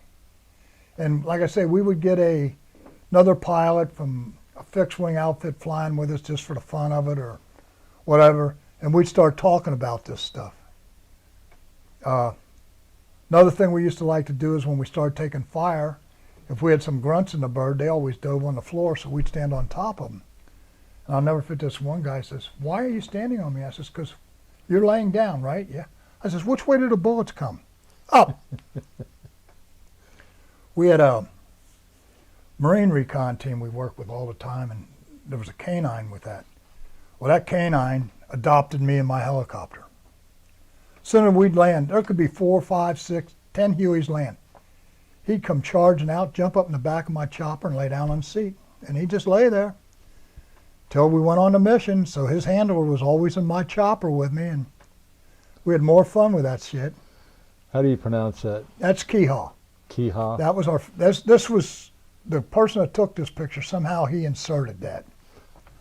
And that was the first base I was at. When VMO6 got to Vietnam, they started at Da Nang, they moved up to Chuai, which was a fixed wing base. And after a few weeks later, they moved up to Keehaw, and that's when I was getting to Vietnam, so that's when I joined up. At one time, as you see here, this was all pretty and green and looking brand new. This was taken 5, 6 months after the helicopter got put in service, and kind of looks beat up. On the nose, there was patches on the plexiglass where bullets had come through. Right here was a patch by the number 20 where a bullet had come through. And what they were doing is they were shooting at my co-pilot because he had a white helmet on. And they missed him, and it, you know, damn near got me. And you would be sitting right here. Yeah, that was my area. Mm-hmm. All sitting, kneeling, standing out, sitting on these two guns. I kind of, wherever I needed to be, I got to. You learn to be there. Your gunner, you just hoped your gunner could take care of the plane on his side, clear the guns, take care of the rockets if they needed, something was needed. I got lucky. My buddy Crutcher, he flew as my gunner quite often before he got his own chopper. I would fly as his gunner at times. Usually if we were flying nights, and I flew a lot of night missions, he would fly as my gunner for me. And the pilots enjoyed that because they knew they had 2 experienced people back there. I actually had pilots come in, and there'd be birds out and something would happen. It'd be emergency launch for more birds. And yet I was already told I was standing down for the rest of the day because I had flown 10, 12, 16 hours already. And they said, "You're down for at least 4 hours." And I actually had pilots come in and tell me, "We're going." And they come in, "It's 20 up?" And they say, "Yeah." They say, "Pete, we're going." And I flew missions. Instead of being in my flight suit, I was in cutoffs, which what they called Ho Chi Minh sandals, which were they were sandals made out of old tires. Right. I'd have those on. I'd have a pair of cutoffs on. I have a T-shirt that had, one of them was Snoopy on his doghouse, giving everybody the bird. And, you know, there was times, and this one pilot we had, we called him Smiley McAdams. He never smiled. We had an emergency launch. The emergency standby birds were there, and he says, "No, I want 20. And I was sitting there. I already had, somehow that night we got like 3 beers, and I had grabbed my 5th of Jack Daniels, and I was told I wasn't going to fly till 8 o'clock the next morning. And I was gone. So I go out and I get in the bird, and we turn up and we go. We're in a good shoot 'em up for the better part of 4 hours. We come back in. I get out of the bird, and he gets out and he looks at me and says, "That's a hell of a uniform you got on." I said, sir, I wasn't supposed to go nowhere. Now I'm starting to sober up. And there is nothing worse than being in a shoot 'em up with a hangover. And he just looked and shook his head, and he walked in. And you have a sheet you fill out on a bird after every mission. He wrote, excellent bird, handled good, blah, blah, blah. We went through 15,000 rounds of ammo, 48 rockets, this, that, and the other. And the crew chief looked like shit. He put that on an after-action report, huh? And I looked at it, and I just shook my head. Well, Crutcher had one where his bird was light in the rear. He missed the flight. Took off, and he missed it. He was somewhere else, and about an hour later, they come back, and the pilot says, yeah, he says, this bird flew good, except for it was light in the rear. Crutcher's light in the rear. How do we fix that? And the pilot looks at him and says, try getting your ass in the bird the next time. My buddy Crutch, he was called Magnet Butt. I went on R&R to Hawaii to see my wife. I had just gotten my bird, new rotors, new blades. I mean, it was, you know. And I thought, okay, it's going to sit for a week. Nobody's going to fly it. It'd be good. I come back from Hawaii, and I'm walking across the line. All of a sudden, I look up, and there's my baby sitting there. She's looking like Swiss cheese. I'm going, what the hell? I look over, and there's Crutcher's bird. It's looking like Swiss cheese. Here he comes skipping out. I got something to tell you. I said, what? He says, well, I got all shot up, and my co-pilot got hit, and my gunner got hit, and we needed to get back out, and my bird just limped back in, so I jumped in yours. He went out in mine, got it all shot up. Then he jumped in another guy's bird. Got it half shot up. I looked at him, yeah, I called him a whole bunch of names, and it wasn't a nice guy. Well, we worked from the time I got back, it was like 4 in the afternoon or something, till 4 o'clock the next morning. We got my bird patched up, ready to fly. We got his bird patched up, ready to fly. And it was like, okay, let's see what we can do now. Well, pilots come out and they test flew them. We always had to make the test flight with them. Well, this particular test flight, as the pilot was turning up, you know, I'm standing there, I give him the turn up, and he's shaking his head, everything's good, and I'm looking and seeing everything's good, and I give him the thumbs up, and I go. And he looks at me. And all of a sudden I see this. And I walk up and I say, sir? It was Captain Kumfeld. I said, sir? He says, what was that all about? I says, you realize I worked on that plane all night. It's flying. I think it's the engine, everything's working, but I don't know if it's going to fly. So I was just wishing you luck and telling you to go ahead and take it on the test flight, and I'd be here when you got back. Get your ass in the bird. Another one of our favorite tricks was we disconnect the cyclic stick, which, you know, how you fly the bird. Over here you had the power and that, and in here, well, we disconnect this on the co-pilot side.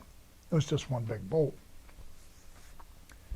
We get him with a new test pilot. He'd go up and we're flying around a little bit. He said, okay, you got the stick. And I said, yeah, I got it. What do you want me to do with it? Watch the look on their face. I want to shut it off a second. Well, like I said, we would disconnect the cyclic and watch these pilots. You could just see the color drain out of their faces as you're holding up one of the control mechanisms. Or our other favorite trick was we knew certain pilots didn't pre-flight a bird real good. And the mass retaining nut sat on top, just what it said, it retained the blades, where the mass went up through the blades, and then this nut come down and held the rotor in place. Well, we get a spare one. And we know these pilots didn't inspect the bird real good. And we'd take off, and all of a sudden grab the retaining nut, start flipping up in the air and say, sir, we got a problem. I says, now as long as we're flying, that rotor's going to stay there because it's pushing down. But when we go to land, we got a problem. You'd hold up this mass retaining nut. And it was like, oh shit, now what do we do? You know, and you see them sitting in a cockpit trying to stretch to see, And you can't see this thing. It's up on top and it's, spinning. And you sit there and kind of laugh at them. Like I say, pilots, officers were fair game. New ones were even fairer game. We had a reservist get promoted to captain, Kimu Andrews, and his nickname was Crash. Now, that might explain a lot. Well, he got promoted to captain. We had a party for him. We're drunk on our ass. We get an emergency launch the next morning. They're waking us up. It's dark. We go running out to get in the chopper. Co-pilot comes running out, and I'm not even thinking. Crutcher decided he's got a gun with me because we lived in the same hooch. I grabbed him. This one co-pilot, we kidded because he had a stick figure drawing of a Huey on his knee pad, and that's how he did his pre-flight. 2 blades, this, that, and the other. We taxied all the way out to the arming area, and we get out to arm the rockets. And all of a sudden, Crutcher's waving at me. I'm, what? And he's pointing, what? And I look down, we ain't got rocket pods. They had dropped our rocket pods the night before because they were going to put the bigger ones on. Well, we climb back in the bird, and Crutch says to the co-pilot, he says, you pre-flighted, right? Yeah. Crutch says, your drawing? Yeah. He says, do your drawing show we don't have rocket pods? And I can't even remember who, it might have been Cranley. But he looks over at the co-pilot and says, Jesus Christ. He said, well, we got to go anyway, just with guns. Luckily, it was just a semi-hot mission. We just needed guns. The other Huey with us had the big pods, so he could work out on them. But we got back in, and my head's hurting. And so the co-pilot's jumping on me about us not having rocket. I says, wait a minute. You're supposed to pre-flight the bird the same as I do. And I says, I pre-flight it the night before and make sure everything's ready to go. You're supposed to check and make sure everything's ready to go in the morning. And finally, he decided, okay, maybe I was right and he was wrong, but he wasn't going to admit it. And that was one where our colonel, we referred to as Uncle Joe, he was the neatest colonel I ever worked for. That was the only time I think I ever saw the man get upset. RCO, which Colonel Nelson, if there was emergency launch at 4 in the morning, he would get up and he would be at the line shack, and he would not leave the line shack, not his office, but the line shack where everybody, until the birds come home. He was always there. He flew missions like that. I mean, there's not too many COs that do that. Mm-hmm. And we commonly referred to him as Uncle Joe because it was Joe Nelson, and we were sorry when he got transferred. But like I say, I hate to say it, but I had a whole hell of a lot of fun over there. I mean, your mind blocks out the bad stuff. Your mind broke out when Skosh got killed. And me and Crutcher went out and we recovered the body. Well, we recovered him alive and we got him to Delta Med. And the next day, Crutch had to go back to Delta Med and what upset us there is we wanted to land, and the particular pilot we had that day would not land. And we think if we would have landed, he would have lived. The bird crashed. The VC came up and executed. The pilot, the co-pilot, and the gunner shot through the head. Skosh Snyder, Skosh means little, was laying under the bodies, and they just took it for granted he was dead. Well, when a team went out to recover him, it was 12, 14 hours later, they found out he was still alive, and to this day, I blame this particular pilot because he didn't have the balls to go down and land us so we could go see. He was one of these that, I'm not going to get hurt, I'm going home alive. Everybody else is flying at treetop level. He wants to fly at 5,000 foot. He was always volunteering for the mail runs and stuff like that, where they were non-combat missions. And let's just say he wasn't too well liked. I don't know when you were in, but there used to be fraggings in Vietnam. We got a sergeant major that came into our outfit, and we called him Spanky. He was a little guy, and he was a total jerk. Well, the first 2 times, there was just smoke grenades rolled into his hut. And he kept wanting everybody to be spit and polish, and we tried to tell him, you weren't spit and polish. He wanted everybody to wear rank, and we told him, you don't wear rank because they'll shoot at rank. He wanted our boots polished. We said, we don't polish our boots. They're a fire hazard. This, that, and the other. Well, the 3rd time they threw in a concussion grenade, and I think he got the message and decided to get transferred out of there. He had us fall in formation one day, and he come up to us, and the crew members, and he says, where's your rifles? I said, I don't have a rifle. I got 6 M60s.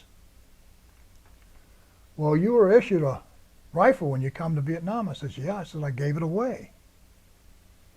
I says, some grunt I was talking with, they had given him an M16 and he hated it.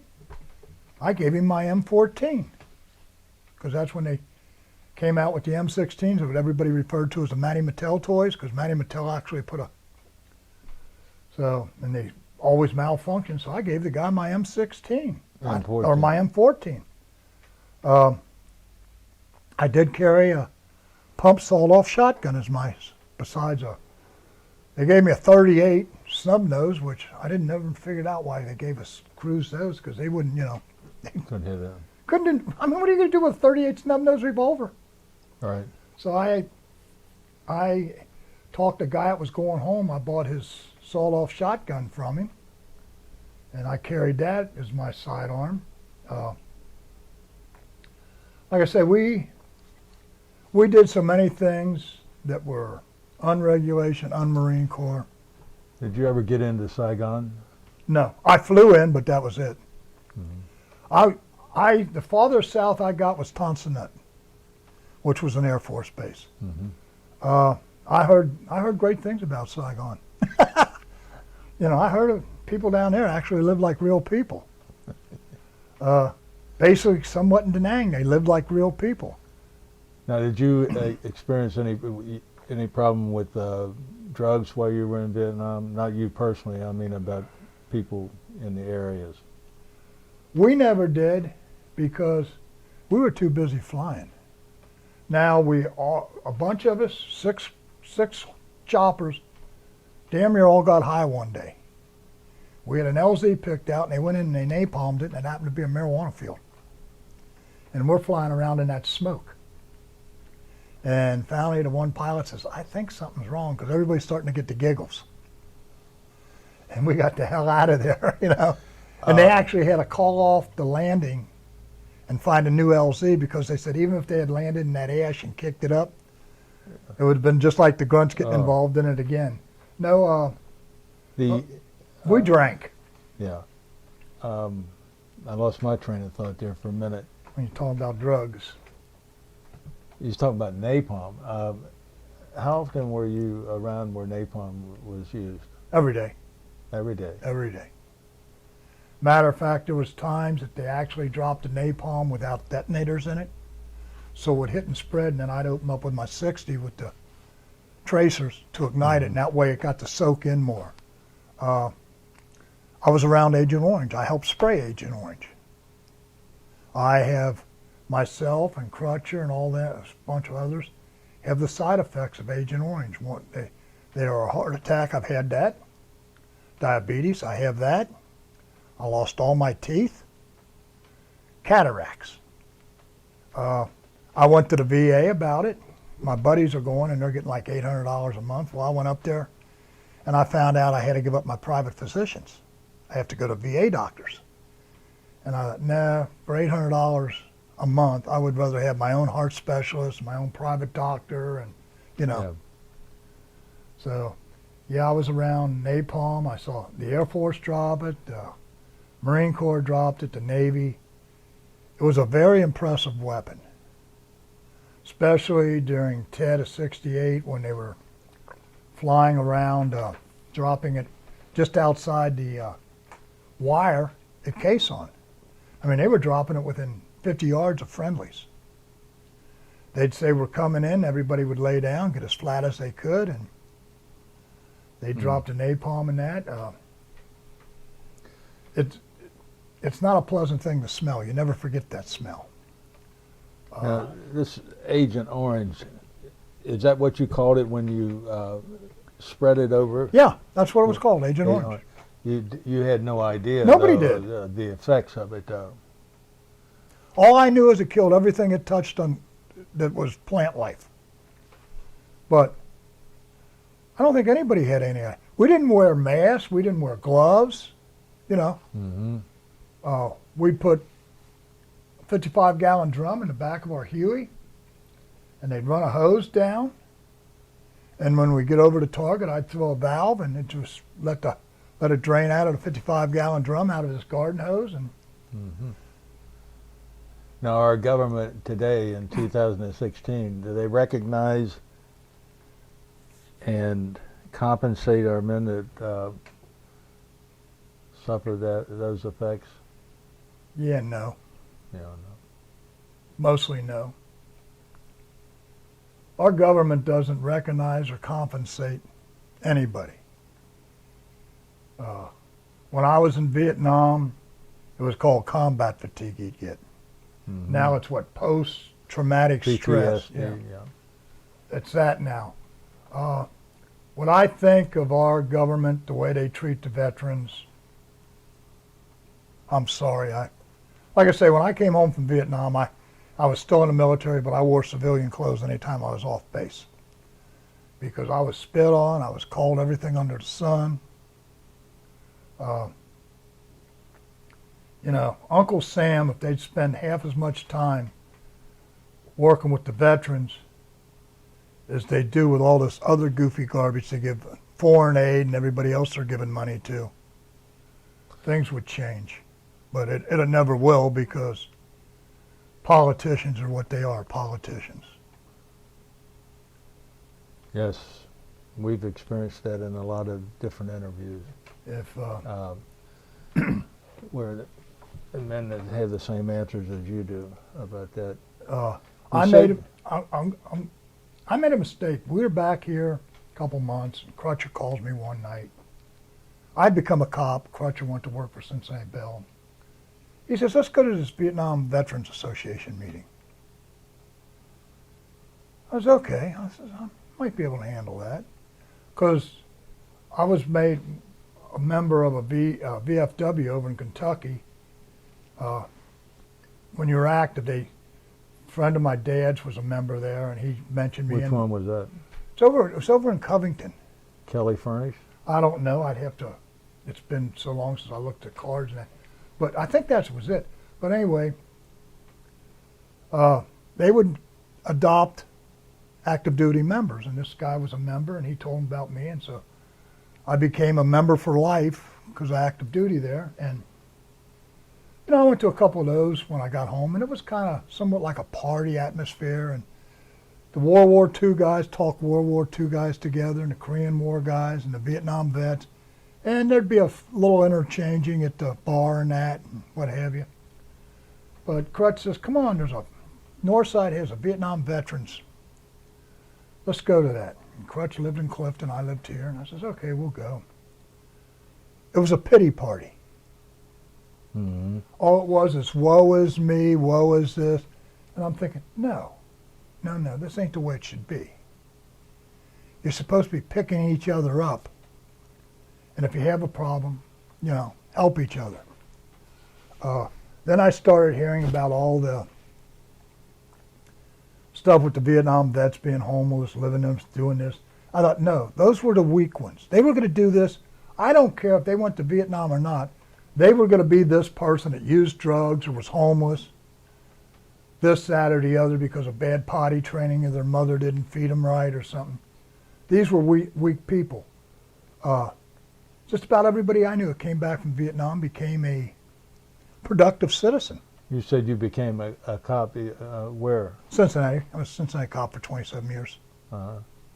And what years were that?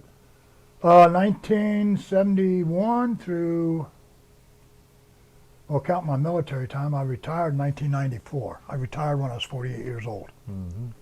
And then I bought my military time, which gave me 27 years total on the Yeah. force.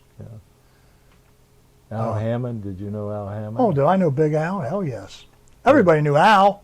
He used to always give us care packages, because he ran with Lee Hightower, they ran the firing range. Well, let me tell you a little secret about Lee Hightower. You know how tall Lee was? Yeah, he was he's a member of our breakfast group before he passed. Okay, he was almost 7 foot tall. No, Lee Hightower was on the, I knew him from the range and that. he was on the Hornet. Okay, well, there was a Hightower. There was another Hightower in the police department who was almost 7 foot tall. His walking mate downtown was Bill Wheatmartian, who was 7'2". They have pictures of them standing around these 1940 cars with their elbows on the roof. Wheatmartian was one of my sergeants, and he used to tell everybody, they'd ask him how tall he was, and he says, I'm 6 feet 14 inches. He wore a size 27 shoe. That's where he picked up the name Bigfoot. There was another one, two of them there, Tom and Dan. My goodness. Tom, they both had the swing bar area down there on Vine Street. Now, I hung there as a kid. Huh? I hung down at swing bar when I was 18 years old. God, It was a nice bar back for some then. reason I can't remember Tom's. Well, last those were all the walking beats down there. Yeah. I knew most of them. Yeah. It was like the ones I walked Avondale and that. We had two twins up there. Last name was Stewart. They were both in the Marine Corps. Identicals. One would get in one car, one would get in the other car. And the dope areas and up that, the one would come down, turn off a Harvey and that, and turn on Burn It. And all the dopers would be, giving it this stuff. Well, when he got up to Erkenbrecher and turned, his brother would be pulling on. Yeah. Just as soon as this cruiser got out of sight, this cruiser pulled on. And they'd always, how do you guys get around so fast, One question here that comes to my mind here. We forgot to mention about your wife, and you went. Okay, my wife. When did you meet your wife? And Well, I met her before I joined the Marine Corps. at high school? Or No. I was at a bar called the Starfire Lounge out in Old Princeton Bowl. Yeah. I used to, Let me interrupt you there once more. And your wife's name, when it's June Harris, or June Brink, her maiden name. Frank? Yeah. Uh-huh. But I was underage, and I went. All my buddies were 21 and what have you. And we went out to this Princeton Bowl. They had this lounge in there with a band and everything. The Tri-County Shopping Mall. Yeah. Well, we go in there, and they card all my buddies. Well, I always went in last because I was taller than them. So when it got to me, they usually would just stamp me 21 and let me come in. Well, I was in there half drunk on my mind, and I tripped over this table, and there were 6 girls sitting at this table, and being drunk and not caring the world. I looked at them and says, "Hey, one of you want to dance?" And that's how I met her. Later on, I didn't, know her that well then. A few weeks later, a buddy of mine got invited to a party, and we went to the party, and she was there with her boyfriend at that party. And we talked there, and her boyfriend was a jerk. Put it blunt, he was. He had money, and he flaunted it, but, well, she more or less decided, she gave me her phone number, and she was going with the guy, but nothing permanent. So I called her, and we started dating, and then I went in the Marine Corps, and when I went to Vietnam, she actually went to live in Hawaii for the couple of years I was in Vietnam. What was she doing over there? She a microbiologist, which is the person that makes doctors look smart.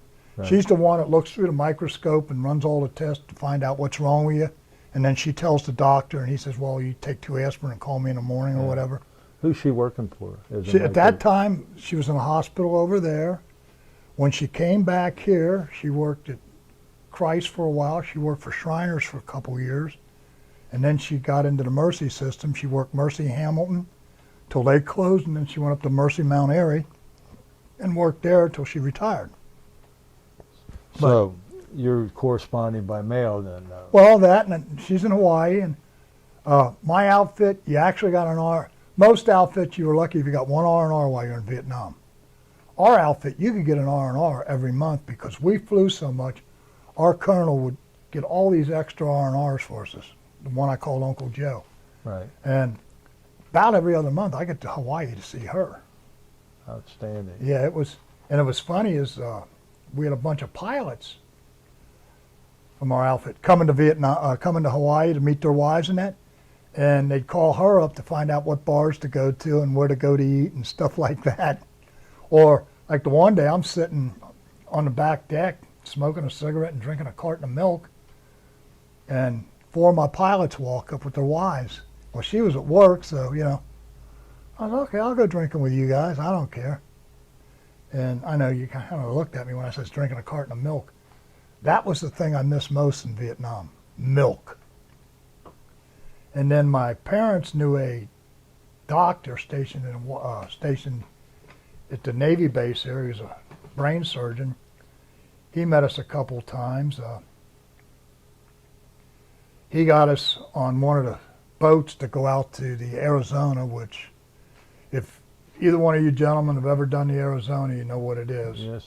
But back then they didn't have the big memorial. The Right. Navy handled it, and you got on one of their long boats. It was just a huge, and you went out and you just kind of cruised around, and you went back, and we did that a couple times. We went to Punch Bowl. We, you know, did all the Hawaii stuff every time I go on R&R. Usually the first day or two there, I just sleep, and then we'd do something for 2 or 3 days, and then it was time to go back to Vietnam. How long did you get there on your typical R&R? 6 days. 6 days. Well, they gave you 7, but with all the different time changes, it was actually 6. So, when did you get married, and what was the location of it? Got married back here in Cincinnati. I was still in the Marine Corps. Got married on a weekend, and then I had to report back to base. Okay. I got And- married at Corpus Christi Church up. And where was your wife? She wasn't in Hawaii at the No, she had come back here after I got back here, and she was living right up the street of her mother's house. And I came in on a weekend, and we got married, and then I had to report back to base. And So your wife stayed here in the city while Yeah. you were in the service? And then I finished up at Grosse Ile, Michigan, and then Selfridge Air Force Base for my last 2 quick hops in Michigan. And then I came back to Cincinnati, and then I became a cop. Yeah. And Al, he was, now, I mentioned his name before, but now I can't. I know who you're talking about. Yeah. He used to always fix up a care package for us because he did all the reloading out there. Yeah. At the, we all belonged to 7 Hills Rod and Gun Club. We had about 10 or 12 of the policemen from Cincinnati with us, and a lot of the city employees. Well, you know where else a lot of We had our free access to ammo. Oh, But yeah. I digress here, but nah. um, Well, there was another gun club that nobody knew really existed at Hartwell Golf Course down here off of Codwell. It's the CG&E golf course and that. There's actually, in the one building in the basement, the main building, there was a target range there people didn't know about. never heard of it. You're right. And Yeah. Brian, do you have any questions at this point? Yeah, I was wondering, you know, Vietnam seems to be where helicopters are being using a lot more than I mean, they really. It was I think they new. were just, yeah. it was just coming into being, and it all of a sudden became, it could get people in and out, pick people up, move wounded, everything very fast, okay? So the helicopters, like I say, my squadron got over there in the end of June 1966. They came over by boat. I come over later on a plane. But you know, your big fixed wing were just used to bring in supplies and what have you. There was no front lines. There was no lines. So like a C-130 might be coming in, let's say at Quang Tri at our field there, and take sniper fire.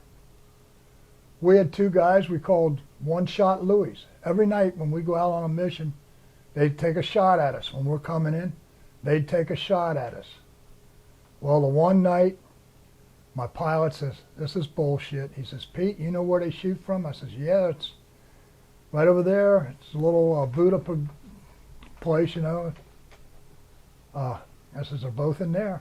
Well, we come in, I opened up with my machine gun. They never shot at us again. I don't know if I hit them or just scared the hell out of them. Do you have any sense of how many, the fleet or whatever you would call, like a bunch of, how much was helicopters being used in Vietnam, would you say? I mean, how many were in use or? Oh. I mean, Hundreds. In Vietnam, you had VMO2, VMO3. Well, they were always flying around VIPs or USO shows. And you had us, VMO6. We picked up all the, as we called the sandwich runs, where anything could happen and did. There was 46 outfits with 24 birds per outfit. There was 34 outfits. The Army, God knows how many Hueys they had. The Army's the dumbest asses in the world. They fly everything in formation. That's why in Kuwait, Iraq, and all that, they were losing all these choppers. I don't know if you watched the news. You'd see their gunbirds come in, they'd flare, they'd tilt forward and fire. And they're not going anywhere, they're just sitting there shooting. We had a theory, the lower and faster we could fly, the least likely we were to get hit. We went on a mission in the Eshal Valley with the Army, and there was 10 of our outfit, and there was probably 60 Army Hueys and some 46s and 53s. The Air Force had 53s and Hueys over there. We're sitting at this briefing, and this Army colonel's up there, and he's telling us that 25% of the flight going out is written off. And we're going to get shot down, captured. And there was an Army guy sitting here and an Army colonel sitting here, and I looked at both of them. I said, "Shame you two are going to get shot down." And I'm sitting there drinking my coffee and smoking my cigarette. And he said, "What do you mean?" I said, "Because we're not going to fly the same formations you guys fly.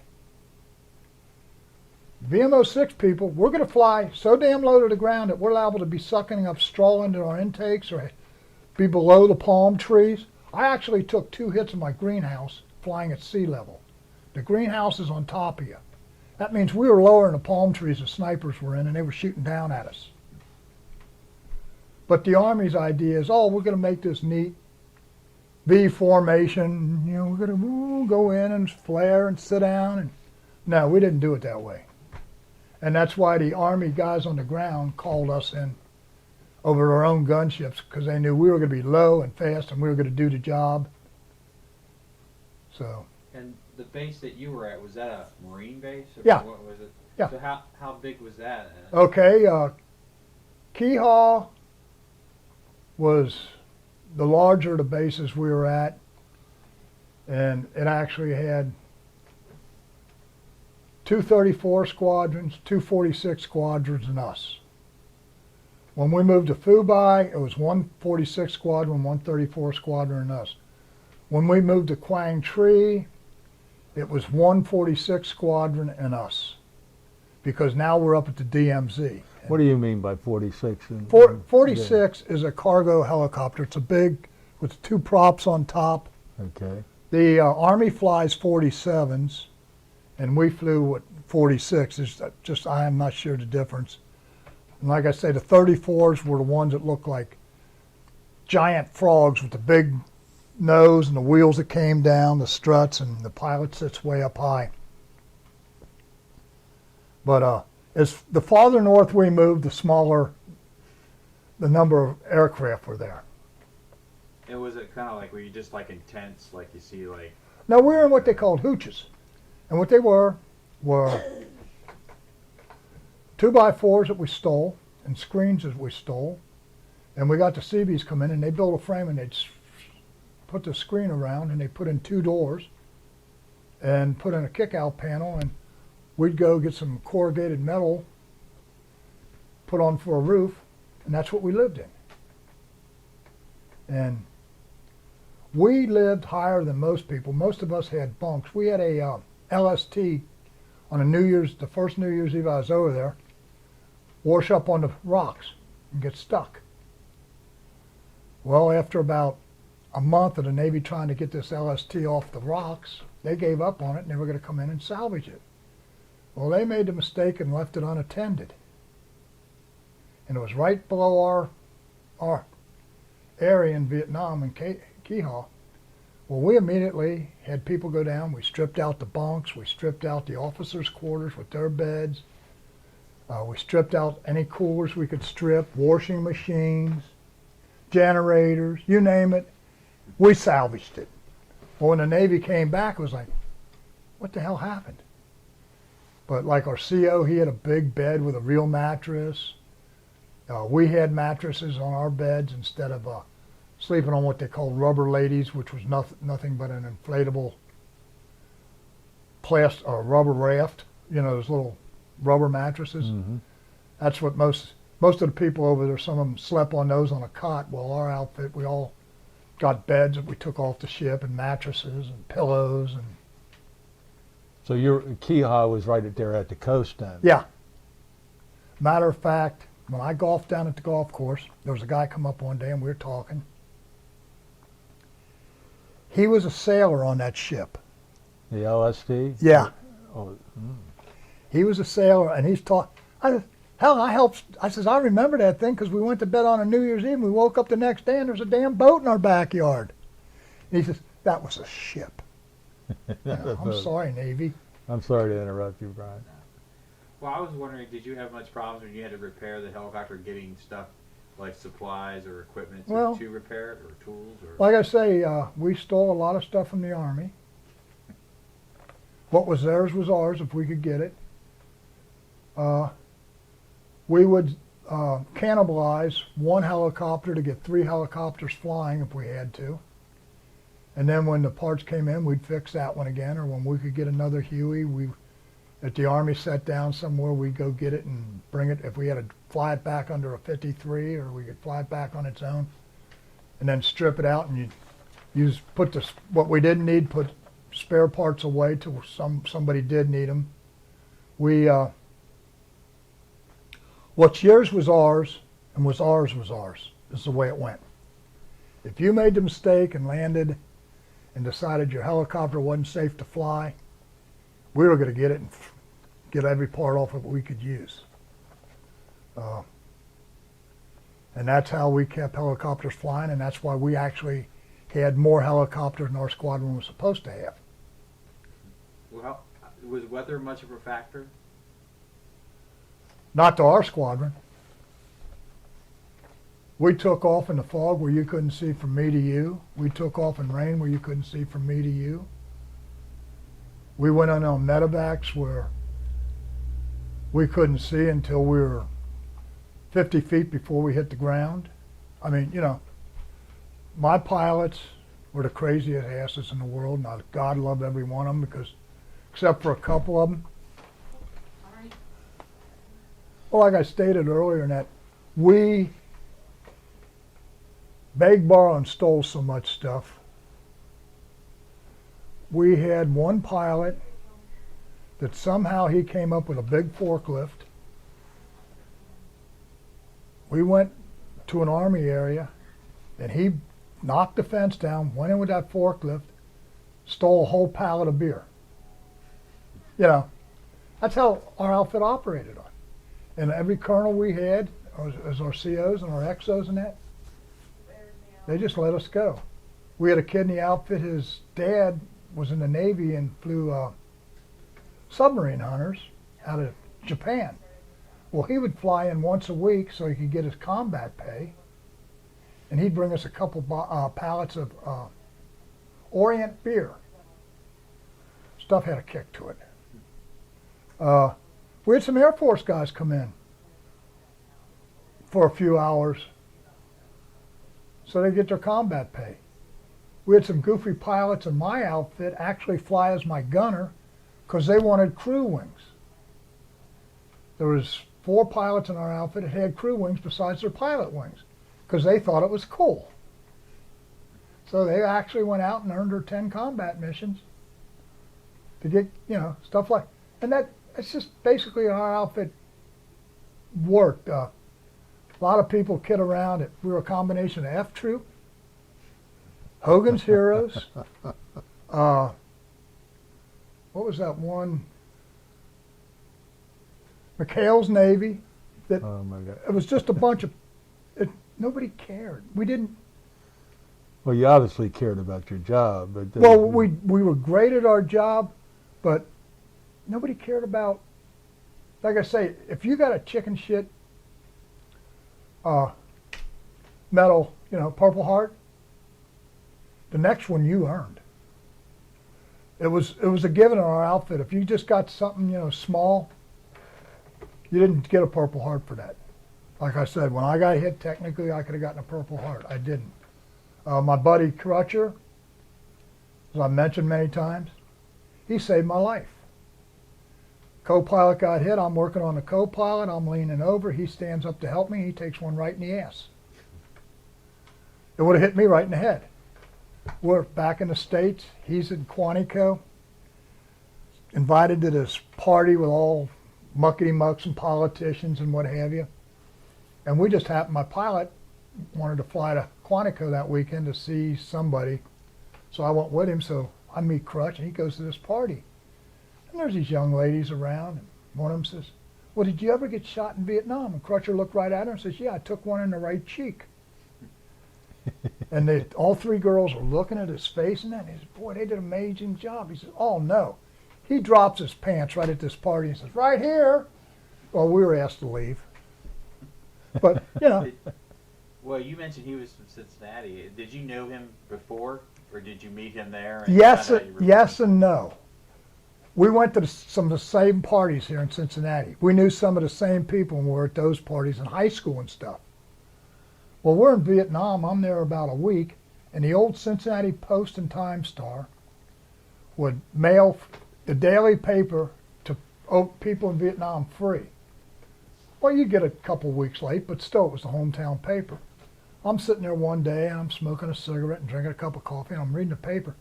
And all of a sudden, this guy comes screaming up, jumps up, grabs my newspaper.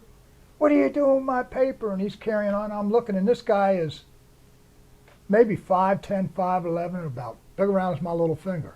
His nickname was Skinny Kid. I jumped up. I'm going to drop him like a bad habit, Well, we started talking. He lived in Clifton. I lived in Avondale.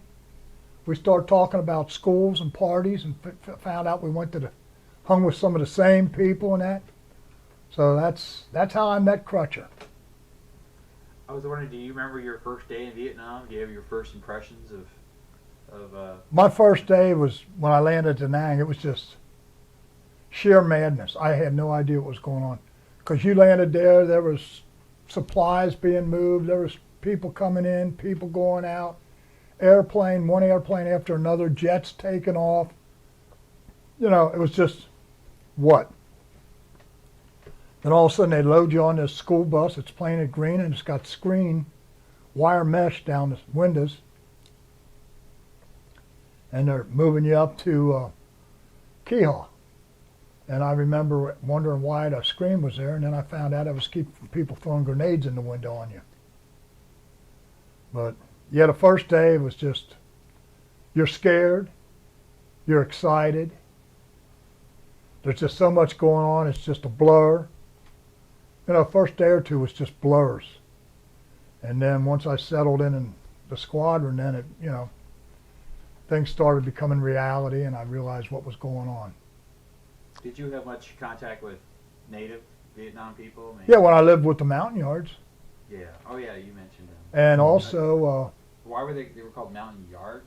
Montagnards. Yeah. They're a tribe over there that the lowland Vietnamese hate. Everybody in Vietnam hated the Montagnards. And they were mercenaries for us. They were little people. They lived up in the Highland around Quezon and what have you, and they were great. I did get in contact with a lot of different villages that really liked the Americans because the crops they grew and stuff, they got to keep because we were there. We had some Vietnamese come in and do laundry, and we had one little guy, he was called the Clipper. He was our barber, and I always wondered, when he was going to slit our throat because he cut your hair and everything with a straight razor. But, you got to know them. You got to know some women that came in to do our laundry. It was a case of we had a shower area and they'd come in to do laundry, and we'd be flying all night and I needed a shower. I didn't care. They didn't care. I walked in, took a shower right in front of them. Of course, the water was being pumped directly from the river, so it was really clean too, but I felt clean. I know sometimes guys we talk to, they had a lot of snipers when they were on base. Don't they? Well, Did you have any episodes of that? we did. One thing, if you wanted to use one of the outhouses at night, and they were nothing but a screen with a roof on it, and some of them were 3-holers, some of them were 4-holers to go in. You didn't smoke a cigarette in them at night. You lit up, because you go the next day and you see 4 or 5 bullet holes in the screen. And even if nobody was in there, they'd take a shot at you. So you never lit up a cigarette at night. I actually worked with some snipers, or hung out with them up at Quezon, and they would lay on these bunkers for hours on end at night, waiting to see somebody light up a cigarette a half-mile away, mile away, and pop. And as soon as they shot, they would roll off each side down to a lower bunker area, because their snipers would be shooting back at the flash. But, and like I say, we had the ones that were at the end of the runway there for a while in the pagoda that were always wanting to take 1 or 2 shots at us when we were coming in or going out. First time I was ever around Vietnamese fishing scared the hell out of me. I'll admit it. My butt puckered. They used hand grenades. They'd go to a river, pull a grenade, throw it in. All the fish that floated up, they'd get in those little basket boats of theirs, paddle out, scoop up all the fish. And that's how they fished. And, I thought we were under attack. Until I was told, oh, they're just fishing, don't worry. I mean, I don't know if, any guys you talk to experienced that, but where we were at, became a common thing of them fishing. And don't ask me where they got the hand grenades. I have no idea. Probably Black market. from the Army. Whoever they could rip them off from. That was another thing. You learned to buy stuff you needed, like boots and that. You went into the Ville and bought them on the black market. Of course, we got even with them for a while. We used monopoly money. They thought it was MPC, which is military payment currency, and it was little money and it changed colors. Well, we'd take monopoly money in. They thought it was MPC. So we're buying the boots we need with monopoly, and everything was great until the Army came in, and the Army explained to them that was phony money. The Army ruined everything.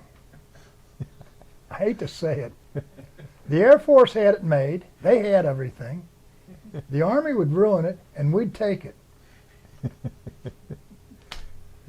I was wondering, you obviously were mechanically inclined. How come you didn't make that a post-military career? I didn't have the college degree. Even though I had flight hours, many hours as a co-pilot, I wasn't an officer, I wasn't a gentleman. So everything I did in Vietnam didn't count. Working on aircraft, you have to have what they call an airframe power plant license. I learned it in the military. Unless, at the time, Purdue, and there was 2 other colleges that gave those degrees out, unless you had one of them degrees, it didn't count. I could go and work. I actually went up to Old Blue Ash Airport, and the guy was going to take me on as an apprentice when I first got home to work on aircraft. But I was only allowed to do minute stuff. Basically, I was going to be what they call a wing wiper. Wipe the bird down, clean the windshield up, make sure it's fueled. But I couldn't work on the engines or nothing. I don't want to do this. Because I didn't have the degree. So, you know, I had a whole lot more hours than a lot of civilian pilots had, but it didn't count. When I was on the police department and Vietnam was winding down, Cincinnati Police Department was offered 20 Hueys so we could have our own air care and that. The city of Cincinnati said no. They says, Paul, we don't have this, we don't have that. We actually had people like me that knew how to fly. We had people that were Army pilots, knew how to work on the engines, but the city says, no, we don't want anything like that.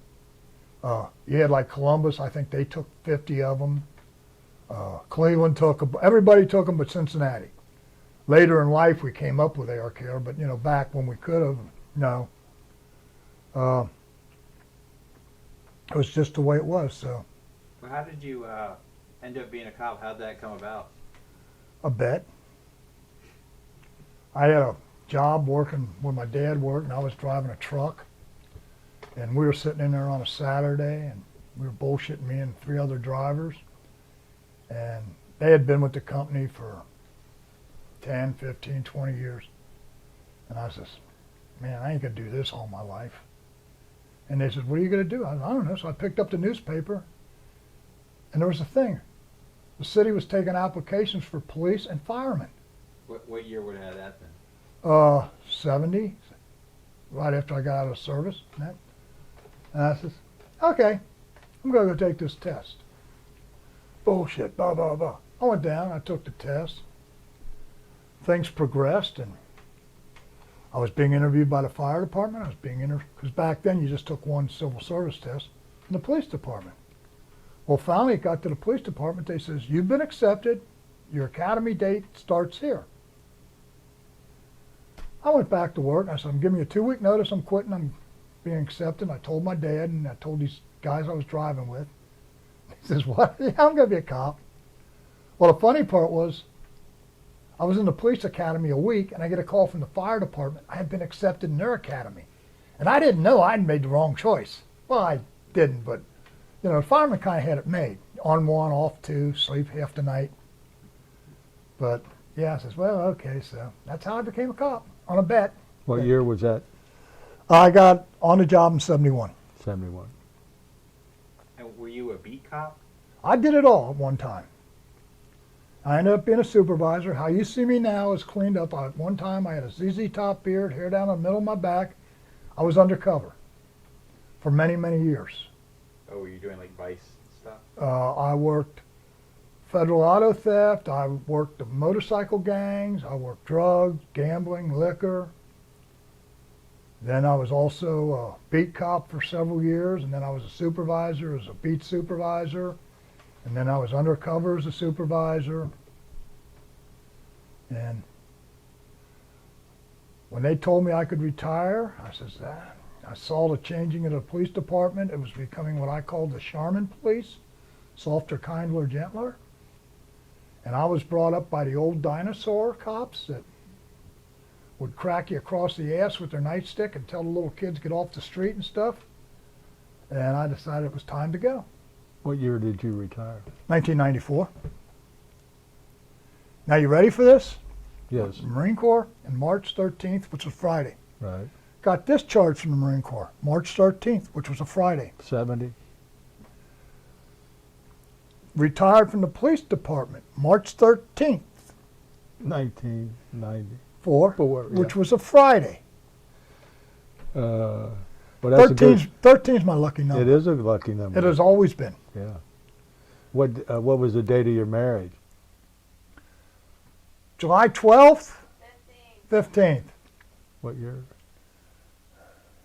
1960. 8, 69, Yeah. 68. And how many children did you have? I have 3, right, miss?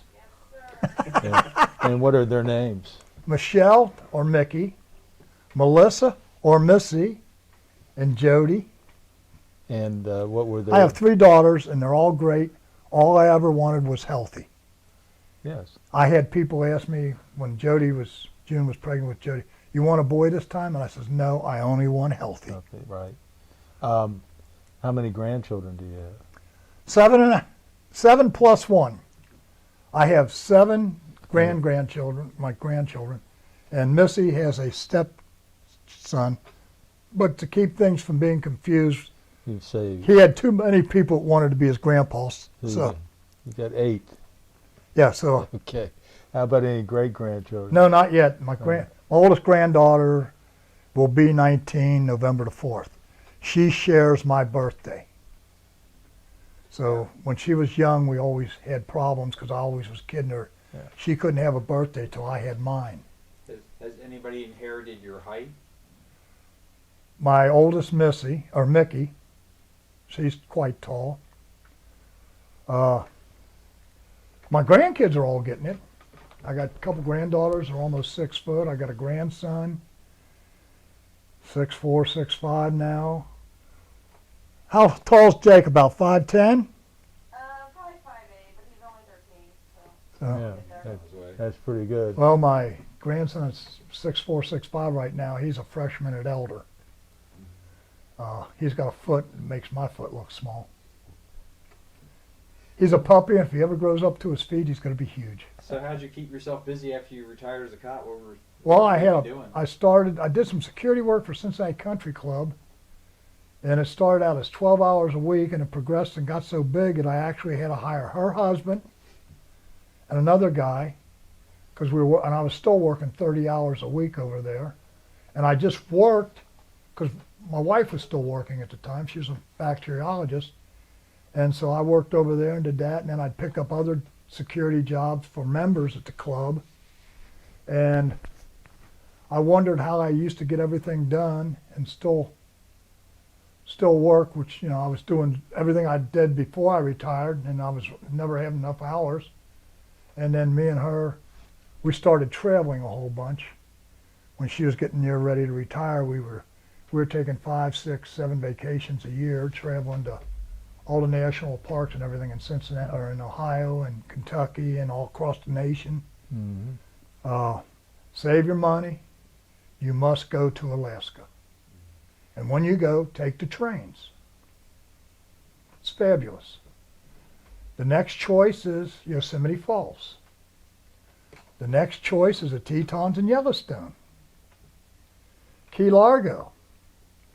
We went to Myrtle Beach so much it don't count. You go to Smoky Mountains so much it don't count. We went to Vegas twice, and the one time we went over to Death Valley and it rained a week before we got there. You could not describe the beauty. Another time we went to Vegas, we went to Zion National Park and Bryce National Park in Utah. Gorgeous. We went to Costa Rica we used to take cold weather vacations. We went to Costa Rica. The only problem there is it's become the new spring break for people and kids in Texas and all that. I never saw so many drunk teenage kids in my life as was there, because they have no drinking ages. But it's a beautiful country. So. Did you keep in touch? I mean, obviously you have the guy from here. But did anybody else that you served with that you kept in touch with over the years? Well, off and on I'll hear from Captain Cobb. His nickname was Irish. He flies a lumber helicopter out in Washington, where they go in and they lumber the trees, and he flies them out with a chopper. Several of the other ones I knew and heard of have died of cancer at a young age. Denny Price, he became an FBI agent. I knew him there, and shit, he was probably early 50s, and he died of cancer, which a couple of the other ones I knew, and I'd hear every once in a while you'd get a glimpse of the Facebook or something, or an email.